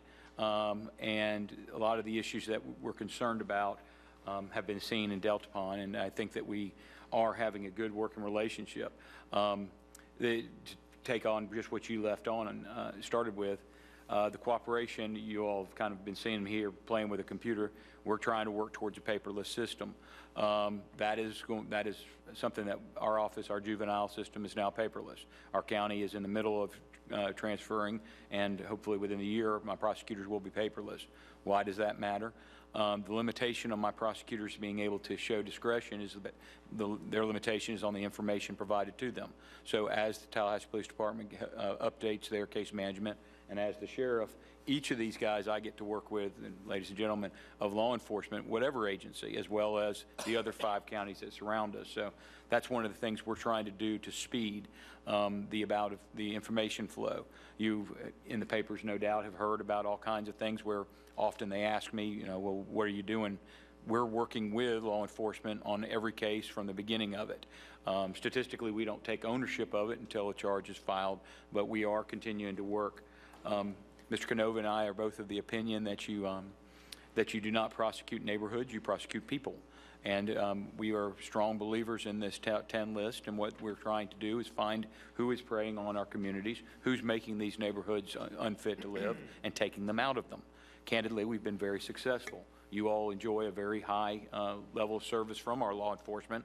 The officers that are getting there are doing an excellent job. We've already this year done 15 murders or attempted murder trials so far. We've got 22 pending first-degree murder cases in Leon County. So we have arrests, as you all seen. Unfortunately, the life cycle of a murder often is 2, 3, 4, 5 years. You made a comment earlier about it doesn't happen in gated communities. To the difference, I believe Dr. Frosh happened in a gated community, and so it's a good example that domestic violence can happen with a physician. It can happen in a rich neighborhood, it can happen in a poor neighborhood. If you're wondering why those geographies are seeing the spike, my opinion where our prosecutors are suffering is getting the buy-in by the members of that community. They are disenfranchised and they've lost faith. They do not come and testify. They do. You've heard your chief, and I think any law enforcement officer will tell you, what we have to work on hardest is to get the witnesses, whether those are FSU students, whether those are people living in the hot spots, whether those people living in Killarn or Benton Hills. Getting the community to come out and tell us what they saw. As a society, we have become more encapsulated where we look at iPhones, and I know I've been doing it during this meeting, instead of looking at our neighbors' kids and seeing what's going on around us. So that's where the outreach, but I can tell you that's why, as has already been laid out, I'm the guy in every grand jury who is listening to it. The commonality, if you are not dealing drugs, buying or selling, and you're fortunately not in domestic violence, you are not in a dangerous situation in this community, because that is the lion's share. You do have anomalies. Obviously, we have a tragedy right now where the student was killed. We're still trying to figure out where that is. Obviously, we have the Markel case, which is a tragedy, and we're still working. Or you have Bundys and things, but those are outliers that we're never going to be able. What you're seeing now is these hot spots with these high shootings. What we're often seeing, and one of the questions I wanted to come back around, Commissioner Miller, is the aggravated assaults. Often what we're seeing is that drug dealers say they can't call 911 when you don't pay me. They don't sue in civil court. They go and they handle it themselves. If they miss, we never hear about it. We hear about gunfire in the neighborhood. We may find some shell casings. But when we find out that there's been gunplay is when they start showing up at the hospital with injuries, sometimes quite a bit delayed coming, and they won't tell us what happened. They would rather resort to self-help, which once again continues to propagate your statistics, because instead of calling TPD to resolve the fact that my friend was just killed, I'm going to call the rest of the members of my criminal enterprise, and we're going to handle it ourselves, and now you end up with 2 or 3 aggravated assaults where they're shooting at each other, and 1 murder when they actually make connections. So that's one of the things that's self-propagating in that, and those are where we're seeing a lot of what I would suggest are significant. Much like the Pulse situation. If you take out those types, I think you find statistically that those numbers would come right down. We are in the State Attorney's Office, you all have heard, it's on the agenda. We're coordinating with the diversion program. I've been happy to work with some of the members of this committee and in the community in general. We've got all your law enforcement for all 6 counties who have bought in. Every chief agency has agreed to sign an MOU. Unfortunately, it's now with the lawyers, and so goodness knows when it'll come out of there. But right now, everyone sitting at this table, FSU, FAMU, TCC, TPD, LCSO, as well as the other 5 sheriffs, are going, and we're going to have a diversion program that allows for pre-arrest. That way we can start going into some of these communities where there's a feeling of distrust and lack of cooperation, and start actually developing relationships where we're not just hassling you, we're not just giving you a hard time. We can still make interventions to curb behavior when it's appropriate, but at the same time we're able to sit there and build some trust and some relationships that way. Commissioner? Can you address just a little bit some of the tweaks that you've made to that? Because I know that some of the levels you've changed, and you're going to be looking at raising some of those. Yeah, right. Oh, if the mechanics of it are, there's been a diversion program, a post-arrest diversion program for quite some time. What we've done is expand that out to allow, and it's a discretionary. We're still not going to take any of the discretion from the boots on the ground. The women and men of law enforcement need to be able to use whatever they believe as they are there. However, but if they want to sit there and still make an intervention without leaving an arrest record, they're going to be able to make a referral to our office through their normal paperwork.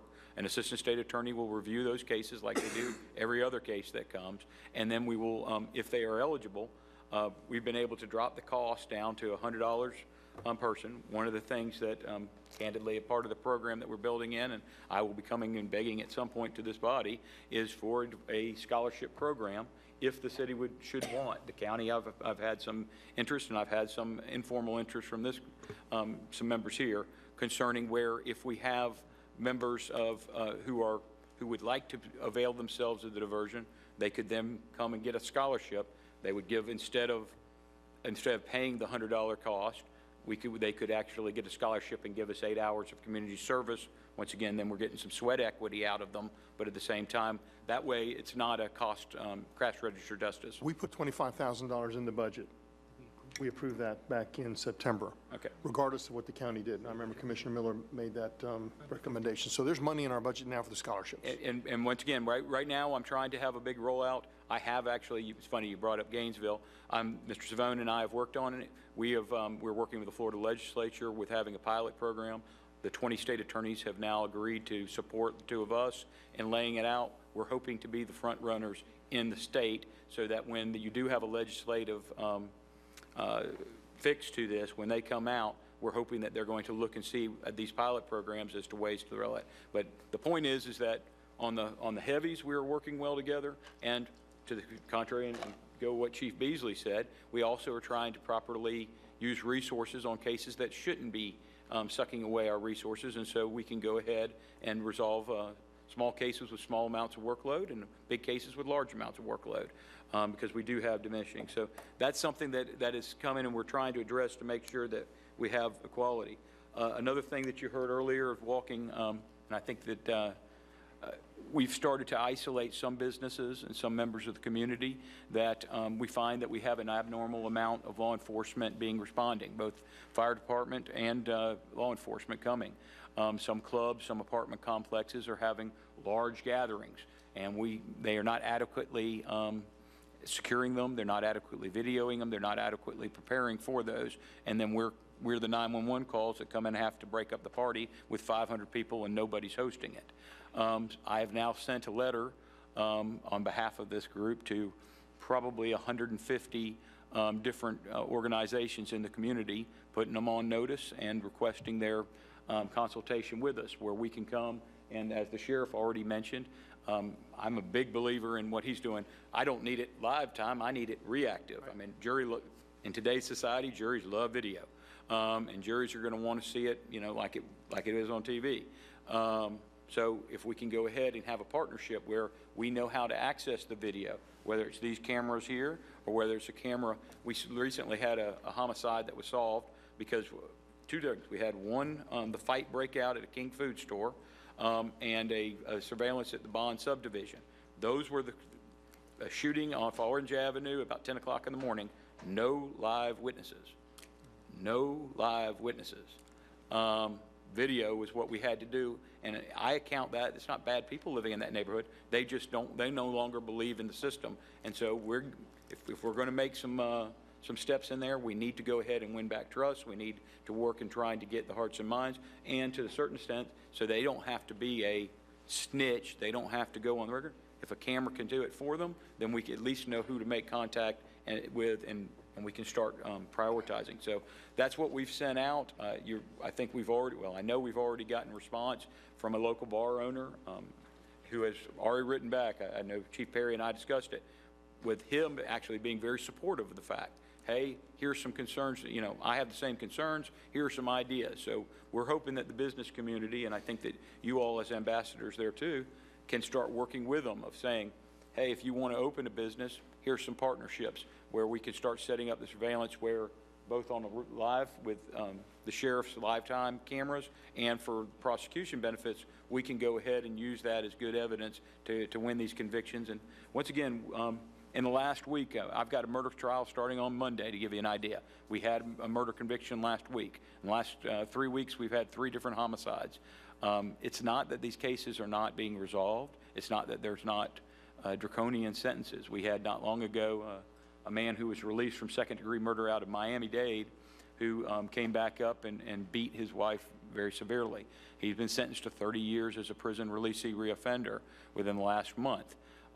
That was well worked, well investigated, and once again, it's led. The problem is, and that's why I'm saying, we're reactive. I think that law enforcement is getting some good work on the people who are committing them. What we'd rather do is not have so much work if we can get some of the people in the community to call us before it happens.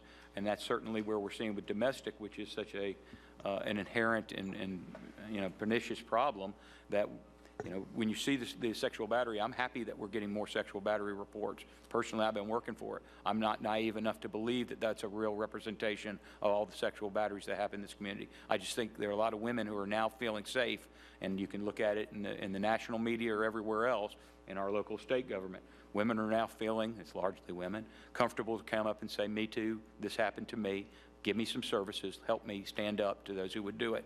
So I wouldn't be surprised if you see that number, and I don't think it's that we're having more rapes. I think we're having more courageous victims coming out and calling out their accusers. So I'm happy to answer any questions of my presentation.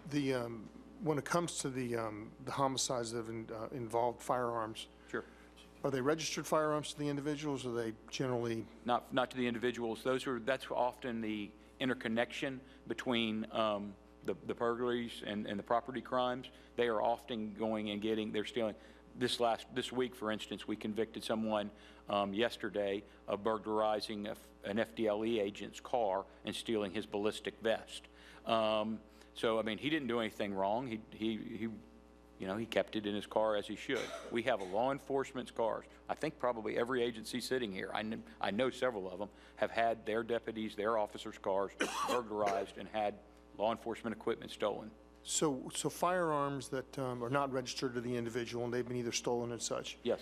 and they have identification numbers, do people typically report when they have a firearm stolen? They do.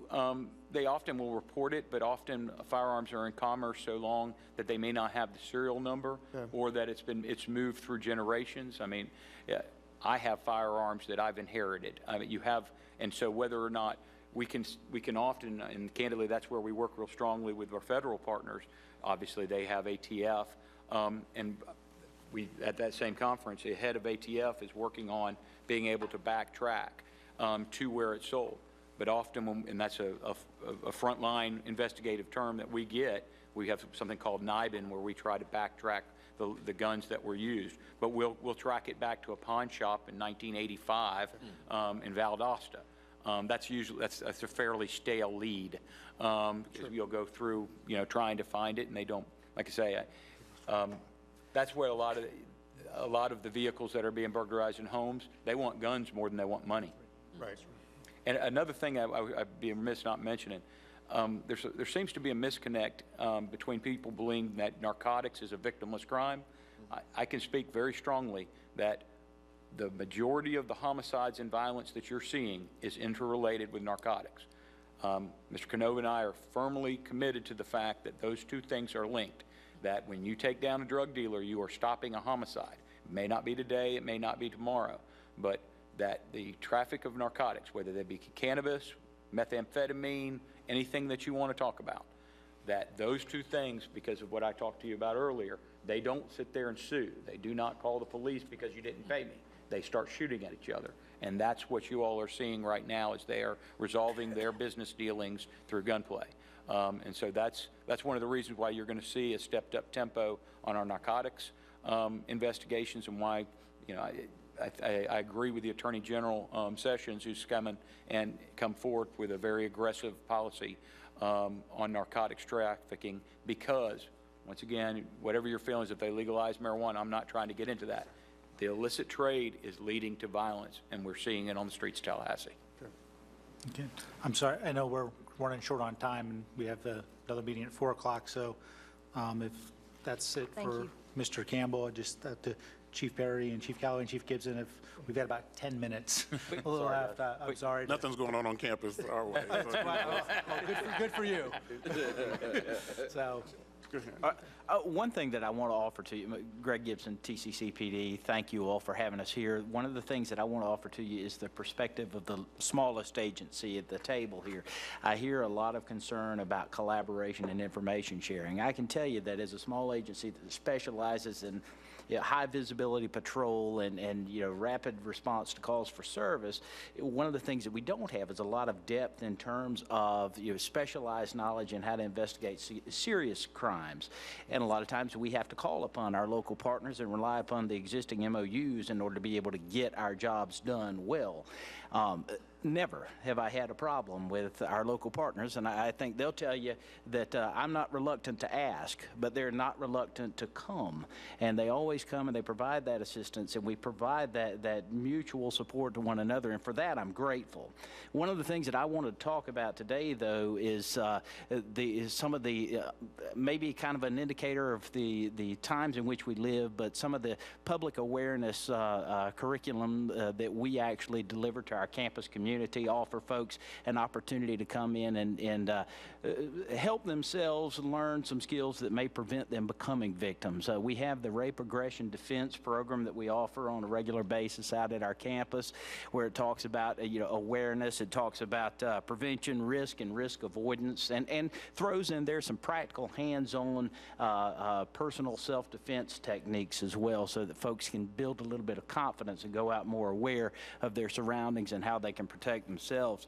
We are also offering the civilian response to active shooter events training on a regular basis out at our college. It's pretty well attended. Sadly enough, each time we see another one of these events, these tragic incidents occur on the evening news, we get greater and greater attendance at these. And so I would encourage any of you and offer any of you the opportunity, if you'd like to come out there and participate as a class member in those course offerings. We'd be happy to have you. And one of the other things that we do as well is we talk about continuity of operations planning and what do we do if we if we do have a critical incident that we have to go to other locations and continue operations. How do we do that? How do we plan? How do we implement those plans? We offer that kind of training as well. So that's the little guy's perspective here at the table today. Thank you. Thank you. Mayor, I'm going to be brief as well. Commissioners, thank you again for the opportunity. I'm glad I don't have a lot of bullet points, so you can just look at the screen and really look at the importance of partnerships and programs for the continued success of the FSU Police Department to maintain a safe environment and work with our community partners. We have to have great partnerships, not good, but great, and we have to provide, efficient programs and services. So the mutual aid agreement, you know all the things that we do behind the scenes every day, from responding to critical incidents, to emergencies, to football games. Commissioner, you said you had a good time. You behaved at the game. That was important, right? So all those things that you see, right, all those things you see are really important. What you don't see on the slide is that the university has provided 10 new officers over the last 4 years. That's very significant because there is no state funding. There is no funding mechanism for us to have additional staff, but President Thrasher, his administration, says we need support for law enforcement. And then one of the programs that Ms. Barber always makes me include in our presentations is the First 45. That's just one of many programs that we initiate on campus. And that's where we try to be proactive. The first few months of school, letting the students know we mean business about underage possession, drug possession, you name it. You see the statistics that are there. But I think I also have to say you can't capture everything that all of us are doing in this presentation. You have to do what Assistant City Manager Barbara and I did, and my vice presidents. You got to get out there where it's smelly, stinky, late night, walk around and see all the things that are going on so you can really get a feel, get a pulse of the initiatives and the partnerships. So the second slide, this is really a prevention slide. Believe it or not, this shows you from January 1 to September 30, the number of robberies that have occurred that we've had to investigate on our campus, and the number is 8. So I'm really focusing on the times that my students are allowing themselves to be out when these crimes have occurred. You can see it for yourself, and that's where prevention comes in, making smart choices, putting yourself in a position not to become a victim of a crime. And so it's going to be my job, along with Student Affairs, to remind students not to put themselves in harm's way and make smart choices. And so we'll use this data proactively.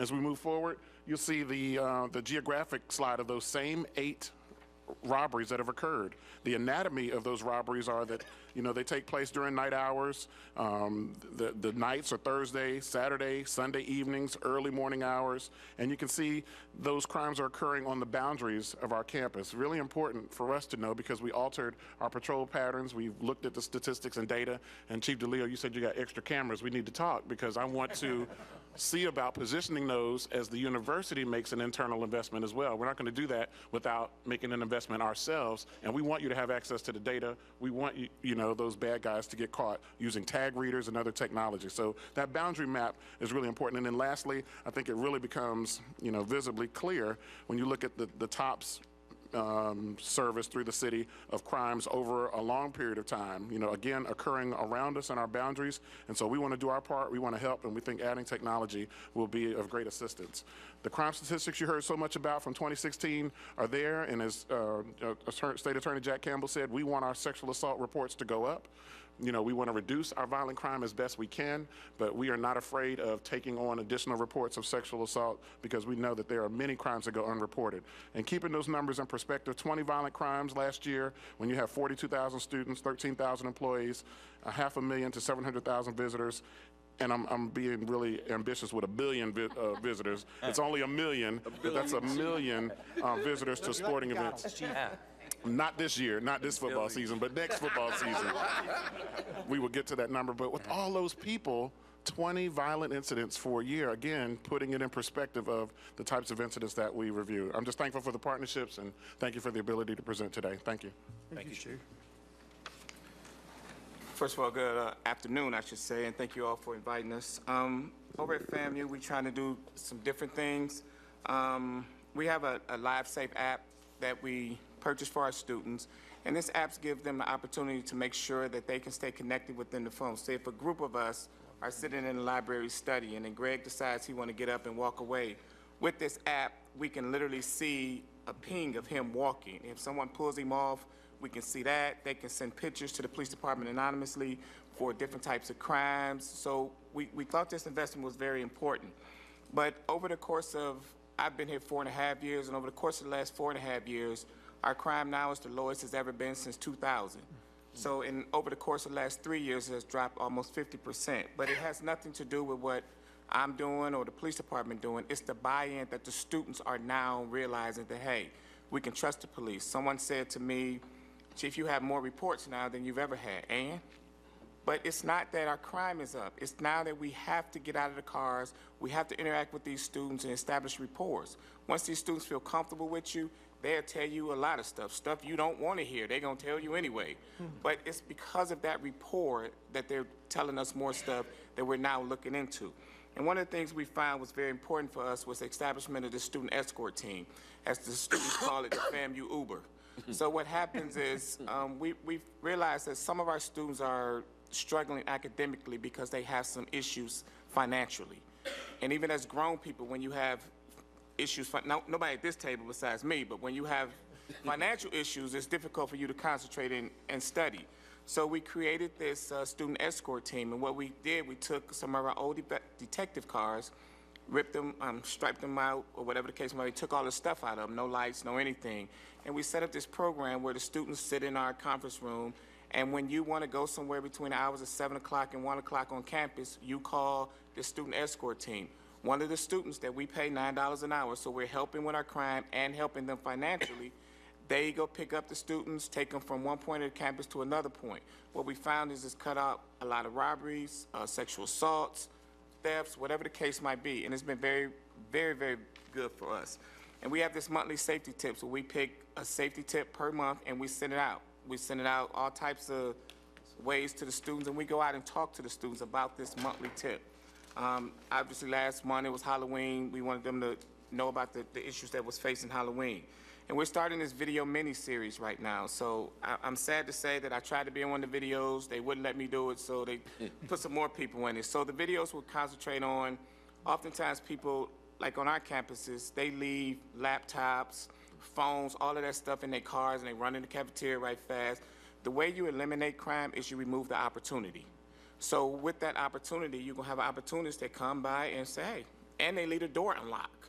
So we're making videos, and one of the videos y'all will see coming out soon, obviously they wouldn't let me in it, but there's some students in the dorm room, and they're studying, and someone says, hey, I hear something going on in the next room. Hey, it ain't our business, it's somebody else's room. The next day, the student comes back from class, his room is burglarized. So we're trying to get students to make a point. If you see something, hear something, say something. So we'll be doing these videos often. And then we have this program called Exit the Vehicle Program, where our officers have to exit their vehicles.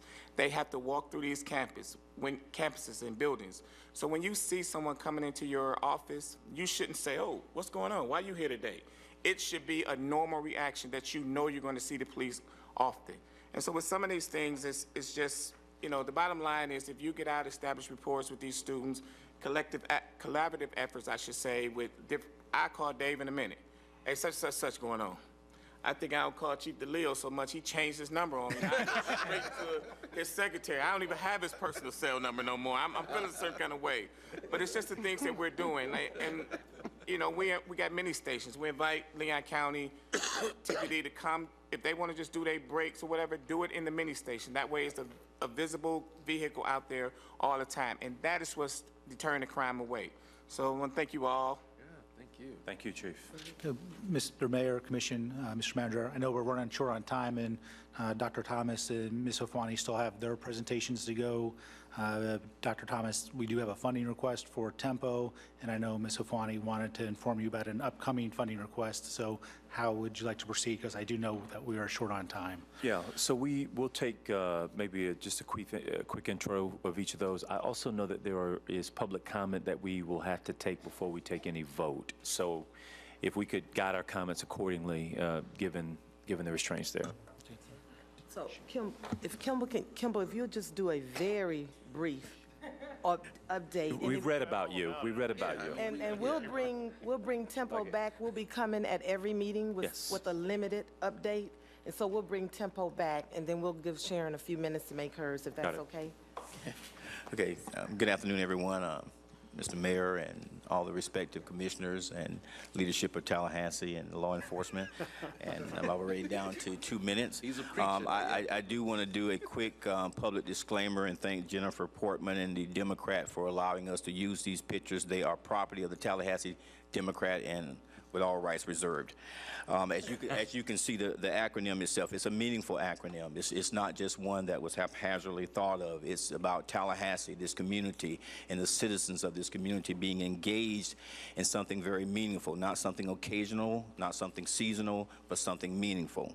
And that productivity, whether or not we move someone from a GED to a living wage or a GED to a minimum wage, we want to make sure we get productivity. The word Opportunity Youth is also a funder's norm with respect to the Annie E. Casey Foundation and the Aspen Institute, but Opportunity Youth is also a less pejorative term than disconnected youth, but disconnected youth is the more denotative term, and Opportunity Youth is the more connotative term, as you see those used interchangeably. On the next slide, as you can see, there's statistical data. And again, I know you look at those numbers. We have been in contact with both Congressman Lawson and Dunn with respect to the number of disconnected youth in their respective congressional districts. You might also look at disconnected youth are more likely, and you can see, live in poverty, experience substance abuse. The next slide. The folks in Raise DC applauded us for, in their lessons learned, they say if they had to do it over again, they too would start with the most needed areas, their targeted areas. And so I started with the promise zone of our city. There's 11 promise zone census tracts, and you know the demographics and the characteristics of the promise zone. So yes, I've been down Putnam and South Magnolia and Saxon and Pasco and Basin Streets.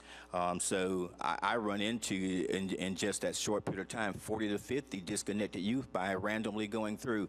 I would estimate there's probably 100 to 200 disconnected youth in every promise zone, according to that map. Our survey results, I want to very quickly point out, number one, 3 out of every 4 disconnected youth I ran into this city is a high school dropout, or let me say better, a dropout. I ran into one young lady, her sister was a 10th grade dropout, her baby sister was a 5th grade dropout. We'll keep moving. 85% of them are unemployed. That's a bad combination. We spoke yesterday with the program director for fostering success at the Department of Children and Families. We're running into those who have aged out of foster care. They will hold for me as a placeholder 5 OPS positions for them when they complete the program. And you might want to quickly look at number 12. Again, most of them don't have transportation. Deputy Manager Go with very quickly to move on this, and also Ms. Barbara assisted. They all now have a bus pass to get them to and fro Capital Regional source there. And also, probably more than anything else, number 13 on that list, I don't know how much that will continue. Statistical models say it would change, but right now we're very proud of this day because I tell them I just became your street principal. And I can't give you ISS, but I'll give you ASD. And they say, what is ASD? I say, after street detention in McNeil's house. And none of them so far, we're very proud to say, when we talk about restorative justice, when we talk about reducing recidivism, none of them so far, and I call them on a bi-weekly basis, have either recommitted a crime, as you see 53% have already been arrested, have recommitted a crime, have a VOP, and I'm very, very proud of that. And I know Ms. Barber says my time is up, but we got some other activities that are going on, and do we want to close with Show the video. Omitria?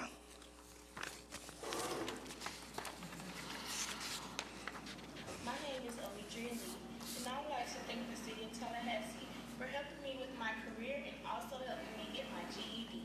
Also, I would like to thank Dr. Thomas for helping me with this program and helping me find my career as well. And I'm looking forward to that cap and gown graduation. They're going to hold us to a cap and gown. Some of them their crowning moment is going to be their Tempo graduation robe and regalia and graduating from this program. Then I'm going to take them on a field trip to show them the rich culture of their city, of Tallahassee, and show how we transform Gaines Street. We can also transform Pasco and Saxon and Holton Streets. So that's it for me right now. I wish I had more time, but my time is up. Well done. Good job. Thank you. Sharon? Okay. I'd like to, if I could, just so we go ahead and wrap this up, I'll make a motion to approve the $50,000 allocation. There's a for motion and Tempo. a second. We will take public comment before we vote. No worries. Mayor, we have... Actually, I'm sorry. I think we're going to hear from Sharon, and then we'll Finish, take Mr. Farney? Okay. Well, they saved the best for last. Absolutely. Certainly, I want to say thank you once again to Ms. Barber for her insight and vision for this collective, and certainly for including Crime Stoppers. We're here to talk about our Report Crime initiative. I would like for our president of the board to take part in the presentation, Ms. Linda Nelson. We have another board member who is here, who I must introduce, and that's Ms. Leanne Stollenberg, I was going to get it, Stollenberg, who is the Vice President of Security for Capital City Bank. We're going to cut our presentation, but I did want to introduce our law enforcement coordinators, Mr. Eric Hansen, Deputy TPD, Lord, you got me going fast, Officer, and Deputy Mike Wallace. At some point, we would like to come back and have a chance to give these gentlemen time to tell you what they do for Crime Stoppers, okay? So today, very quickly, we're talking about this Report Crime Initiative. Ms. Nelson. You're going to see it had in order for us to go very quickly.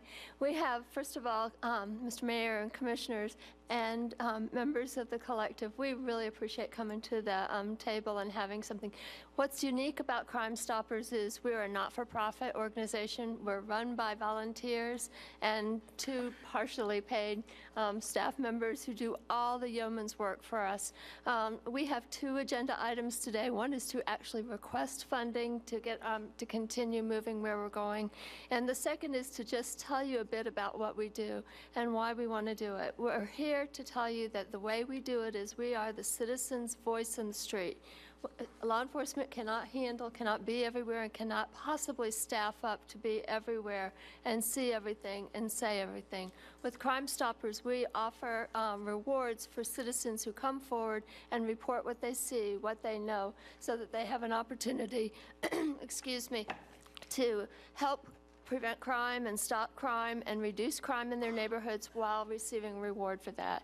The second thing is we are the education component. If you watch television, if you watch buses, if you do anything, you know that we are out there telling you who we're looking for, why we're looking for them. We operate under the auspices, if you will, of the State Attorney General's office. And with that are very significant constraints in what we can do with our funding. They tell us if we can buy pencils, if we can buy pens, and how much we can afford to reward folks who see anything. That does not address the specific needs of our community. And with that, I'm going to let Sharon take just a minute to speak to the specifics. Thank you very, very much.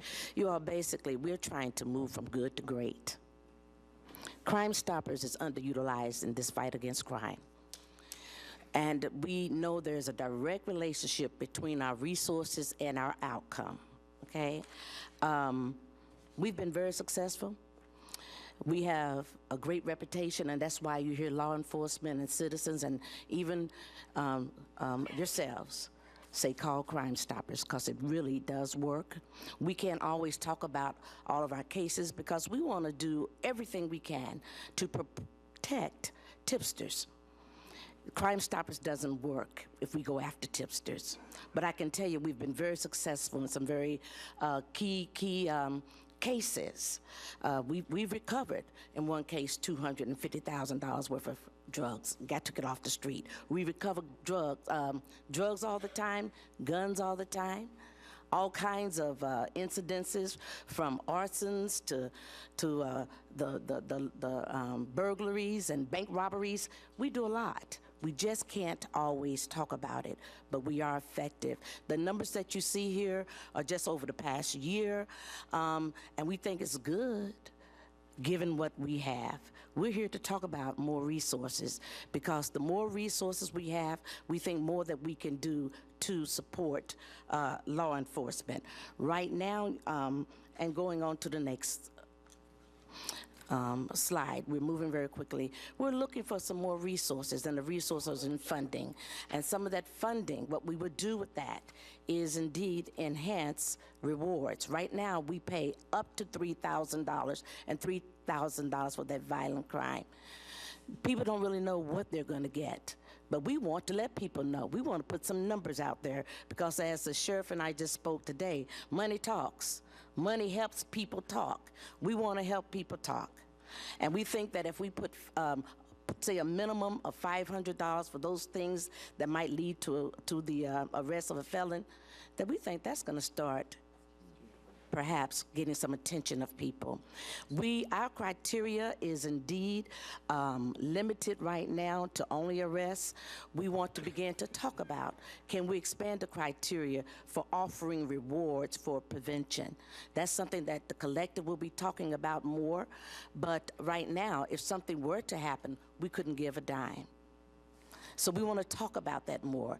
Obviously, much of the money that we're asking for today is going to go to our publicity, our media, our marketing, the radio and TV. The statistics that you see is generated by working with one radio station and one TV station. We have, 28 radio stations and about 6 TV stations. The more we are out there, the more we're helping people to know what we do, asking them to engage in helping report crime. I think that exposure will also help us get more contributors to what we do. So we think, again, there is a relationship with our resources and our outcome, and we're here today to ask you to help us have a greater resources so that we can have a greater outcome for everyone. We're going to be going to the county with requests. We're going to be going to other private sector people with our requests, not just local government. We do need more so that we can do more. Thank you. Great. Thank you very much for the presentation. Cynthia, anything to close us out? Or? We had a wrap up, but it was just, we can skip that. Okay. Like I said, we'll be back before you again in a few weeks. Okay. So maybe how many speakers? I have 3 speakers. Great. If you could introduce The first speaker is Stanley Sims. I'll ask speakers, if they will, to come to the microphone behind me. And each speaker, if you would give your name and address for the record, we'd appreciate it. And you'll have 3 minutes to make remarks. Mr. Mayor, Pastor Mandrell had to leave, and the other 2 don't need to really speak because we're all in together. We're here today because we have an initiative that we wanted to get through. We understand that the holidays are coming up, and I'm so glad a lot of your echoes is about doing the crime on the street. We have been piloting a program that puts inmates, ex-felons, back to work. Chief Walt McNeil saw it right up under City Hall, what we were doing. We've reached out to the county mayor, and I gotta tell you, I am overwhelmed with the level of support that the county is willing to do. They want us right now to open up another section down at the Renaissance Building and at the courthouse, and the county administrator wants his employees to be able to participate. And in a nutshell, what this program does is, I've went to Miss Cynthia Barber, I'm an ex-felon. We've got 21. And I really appreciate your perspective, and I understand what Representative Curtis Richardson was saying. But when you got 21 homicides, and I'm personally connected to 7, that's a third. 4 of them I went to school with. So I do take this personal.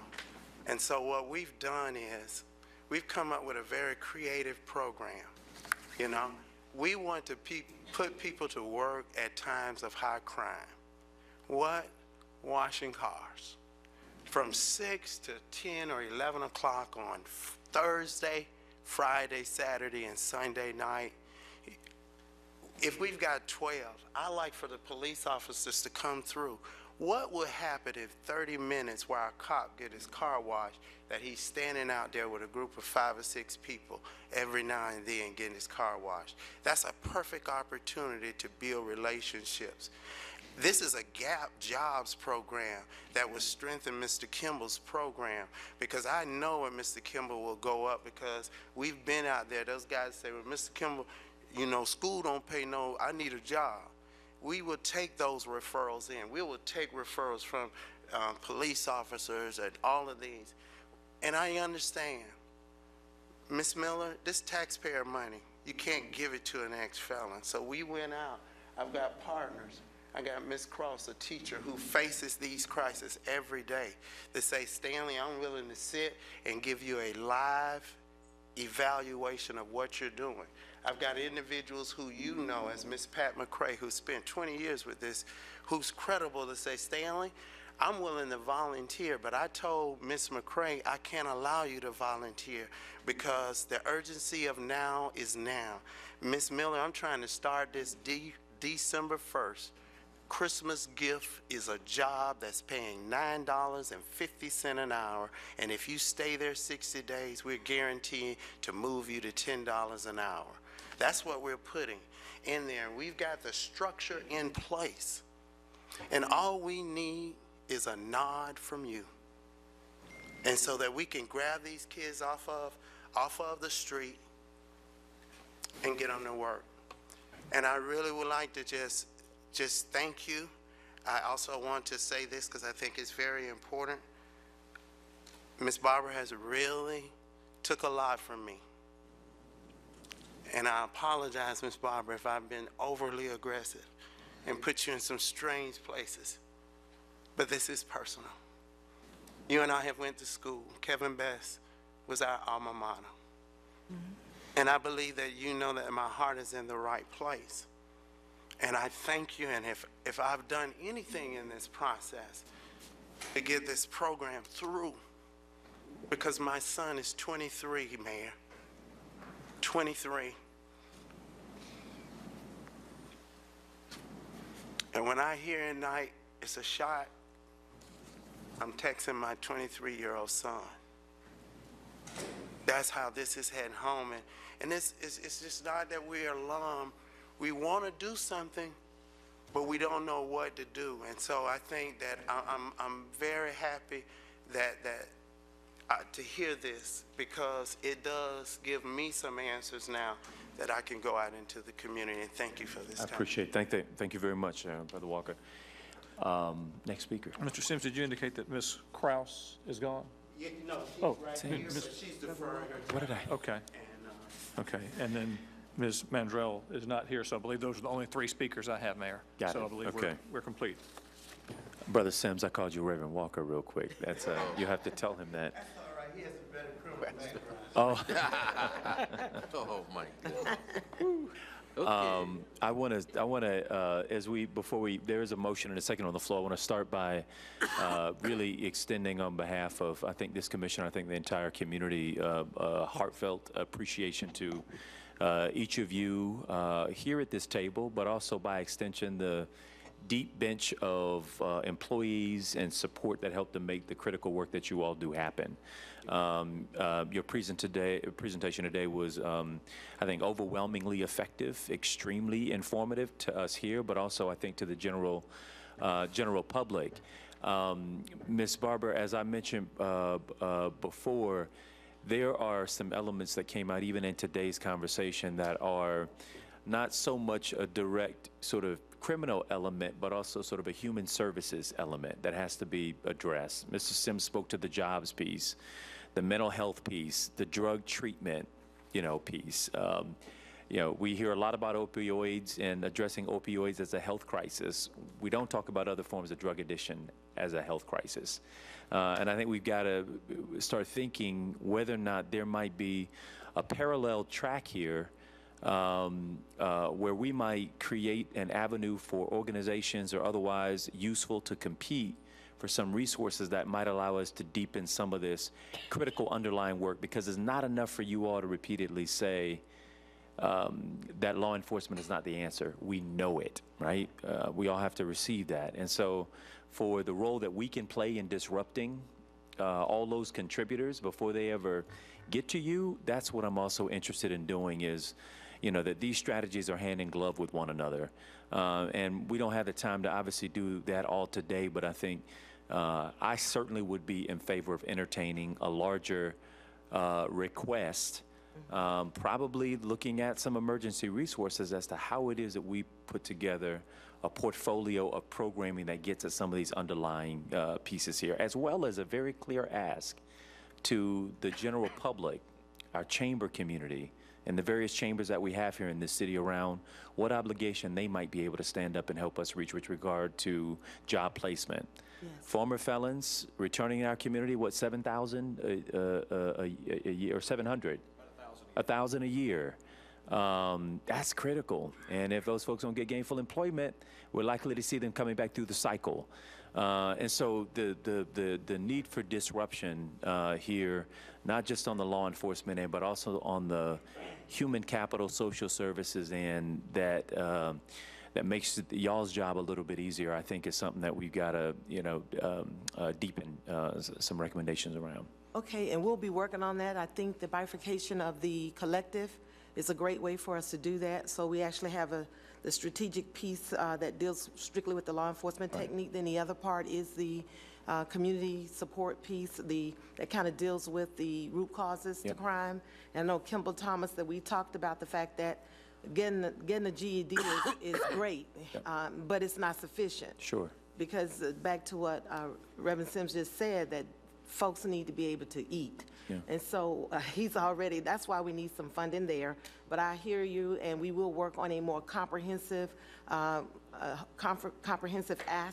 because there are a number of partners in the community who bring forth some good ideas. Some of the elements Mr. Sims talked about, Pastor Sims talked about, is having work for people to do during the hours they would normally be doing something else. Right. I think there's some merit to that. I agree. So that, I think, Chief is running a collective. I work for him. I understand. In the collective. Yeah. Really? I work for him in the collective, but that's something we would definitely take a deep look at. We'll be coming back to you in December, and hopefully we can reshape that piece in the meantime, but we recognize, and Kimball is doing a lot of it by himself. Yeah. He's gotten a few jobs guaranteed here. He's gotten scholarships guaranteed there. The kids want to have a graduation. I committed to the caps and gowns. I have no idea where I'm going to get them from or where I'm going to get the money from. Yeah. But if that's all that stands between a kid getting a GED and feeling proud about it, is knowing that they can celebrate. I have some friends at the table for the collective. Yeah. Awesome. See, I got my cap and gown. Yeah, and what I appreciate the generosity. But I don't want to martyr over here. Right. And then we don't have a system that survives the individual personalities involved, which is why it's extremely important to me that we approach this at a systems level, because after the graduation, they do want to go into a job. Absolutely. And maybe there's some merger here between the conversation happening at Leon County with Leon Works and the trades piece of this, the skills building piece of this, that maybe if we scholarshiped the best of his students to then go on and get a skill that they can monetize, go to work, get a job that leads to a career that they can make a wage for themselves and their family, right? And so I want us to be as big as in our thinking, and we got to get the county. I don't know what they committed to Stanley, but they have. We're hungry for whatever that commitment looks like. We've done 3 years now at the city of 200 jobs over the summer for youth. We've committed on restorative justice. We've committed on a whole number of these things that are coming out of the city's general budget. And I think there's an appetite to do more, but I think we've got to do this thing in funding partnership with our colleagues across the street. We will, Mayor. They asked well, there wasn't a collective, but there were some law enforcement presence. I think the majority of the collective attended a meeting at the county, and that was one of the things they asked. And so, Chief, through the collective, that's one of the things we need to do, is come up with all the various components, the additional funding for preventive measures, the back end that deals with jobs and training, even the partnership with Lively to say, hey, we have a number of kids that we need them, they have GEDs, now what about a trade? That's right. That they can go to work? And then in addition to the trade, what about talking to a local business owner that says, we'll have 3 kids certified as barbers, take one of these kids for us and put them to work. So it's a huge undertaking, It is. but with all the right partners at the table, we're convinced that we can do it. Got it. Commissioner I Zephyr. was just going to say, we're, in advance, we have a CRA meeting tomorrow. We're going to be talking about some substantial projects, lots of construction jobs, That's right. lots of permanent jobs. It seems like whatever jobs are going to be needed to build all those, there may be some apprenticeship opportunities to train folks so that they're ready and they can fill those slots, because I doubt if we have the workforce now if all 3 of those come out of the ground at the same time. That's right. Commissioner Richardson. I guess the question that I would have, Cynthia, is, first of all, because you mentioned Lively, but that's a school district program, so they can't commit anything without the permission of the superintendent and board, so they've got to be involved here Absolutely. somewhere. Absolutely. To begin thinking along those lines. But I guess my only concern would be that we're law enforcement now, and I know that there are certainly preventive things that law enforcement can do, but I hear us moving into the human services realm, and is that where we want law enforcement to go, or is your plan to bring those organizations in to do that? That's human community services. That's community policing. We talked about it.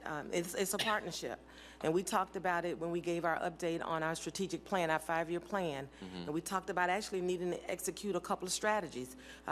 Community policing means building those partnerships, doing beyond what's generally viewed as typical police work. Because if we can, I heard every one of them say today that if we can have less work on the back end and do more on a proactive front, that will work better for us. So yes, to a large extent, that's just shifting the way police works a little bit. But then we also know there's a criminal element that doesn't respond to that. And those are the strategies you heard about earlier, that there are some folks who just don't intend to do well. And so you deal with them in a different way. But I think the community policing component is a part of modern day policing. It's not going to go away. We're not going to stop doing our traditional work, but how do you blend that? And I think through those relationships that you build with the community, just the letter writing campaign, you know, we're sitting there pulling our hair out over all these issues surrounding the bars when we say, well, why are we doing that? Why aren't they held more accountable? And we say, well, wait a minute, we haven't asked them. So the state attorney took that first step, notifying them, just letting people know, you're on the radar. You're problematic for us. The activities that take place there are unacceptable, and they won't be tolerated. And then to get something back from one of the businesses that wasn't just go away, you don't tell us what to do, but was more, okay, I think that as a community we're doing okay, but here's some ideas. And to hear a bar owner say that they like to see some change where people under 21 can't enter bars. That's kind of unheard of. I didn't think I'd ever hear that. But it's problematic for them as well, that underage people are in there, and it's hard to control whether or not they get alcohol. So it's a blend, it's different, but it is, the community policing piece is the way that modern day policing works. Commissioners, there's a motion and a second on the floor to approve staff recommendation for $50,000 to be allocated to program Tempo. All those in favor of the motion, let me know by saying aye. Aye. Those opposed, no. Motion passes 4-0. Commissioner Maddox out of chamber. Commissioner, are there other? Commissioner Miller, followed by Commissioner Richardson. Yes, I would. You know, we have another request over here too, and I, in listening to the conversation, I kind of had the impression that we were going to have some follow-up on this at our meeting, where we had some presentations and our. So what are we doing about Crime Stoppers? I don't know what the actual monetary request is. I looked through. Yeah, for Crime Stoppers. I will tell you, I actually think we need a thoughtful set of recommendations for.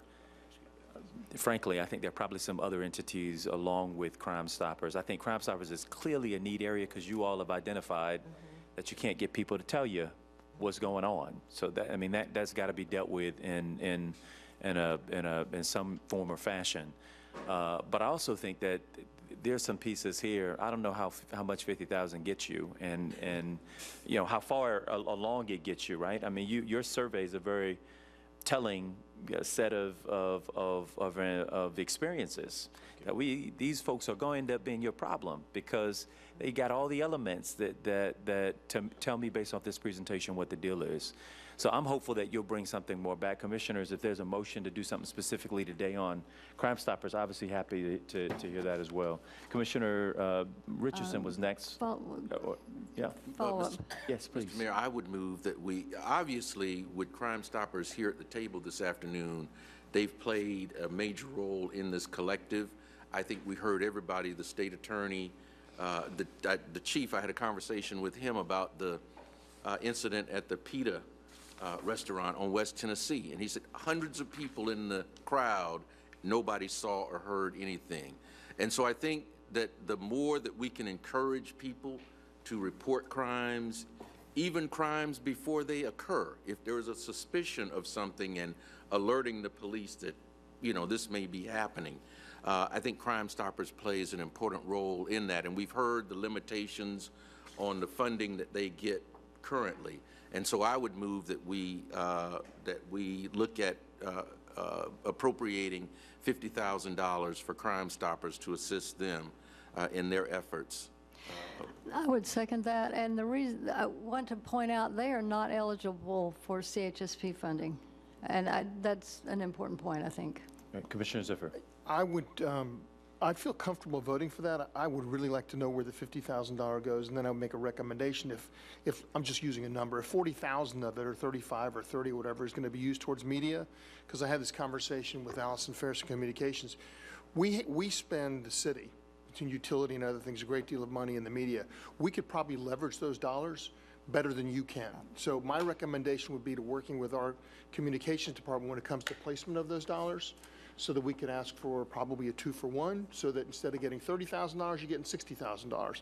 But I think you have to do that by working through our media department. So for me, I want to support it, but I'd like to see where does the money go, and then maybe some kind of a collaboration with our media department to place it.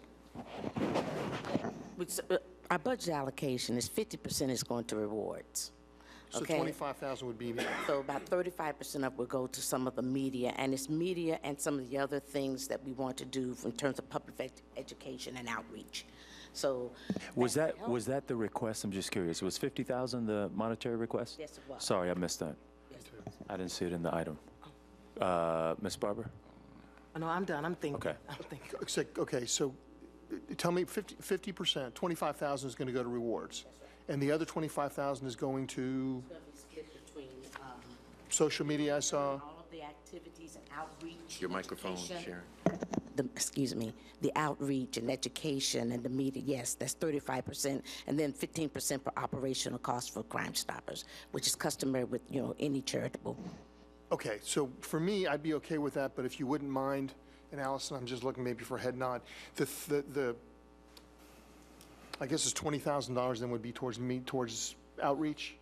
I'm sorry. It's about 17,000. 17,000. If you could work with our media department and maybe then come back with how you actually spend that. Okay. But I would ask them to assist in that placement because they can leverage those dollars better than you can. Don't take that the wrong way. But when you're placing this big, you can get a lot more. Okay. Great. Commissioners, there's a motion and a second for a special allocation. All those in favor, let it be known by saying aye. Aye. Those opposed, no. Motion passes 4-0. Commissioners, all of you, the collective, thank you all very much for your time. We stand in adjournment. Thank you.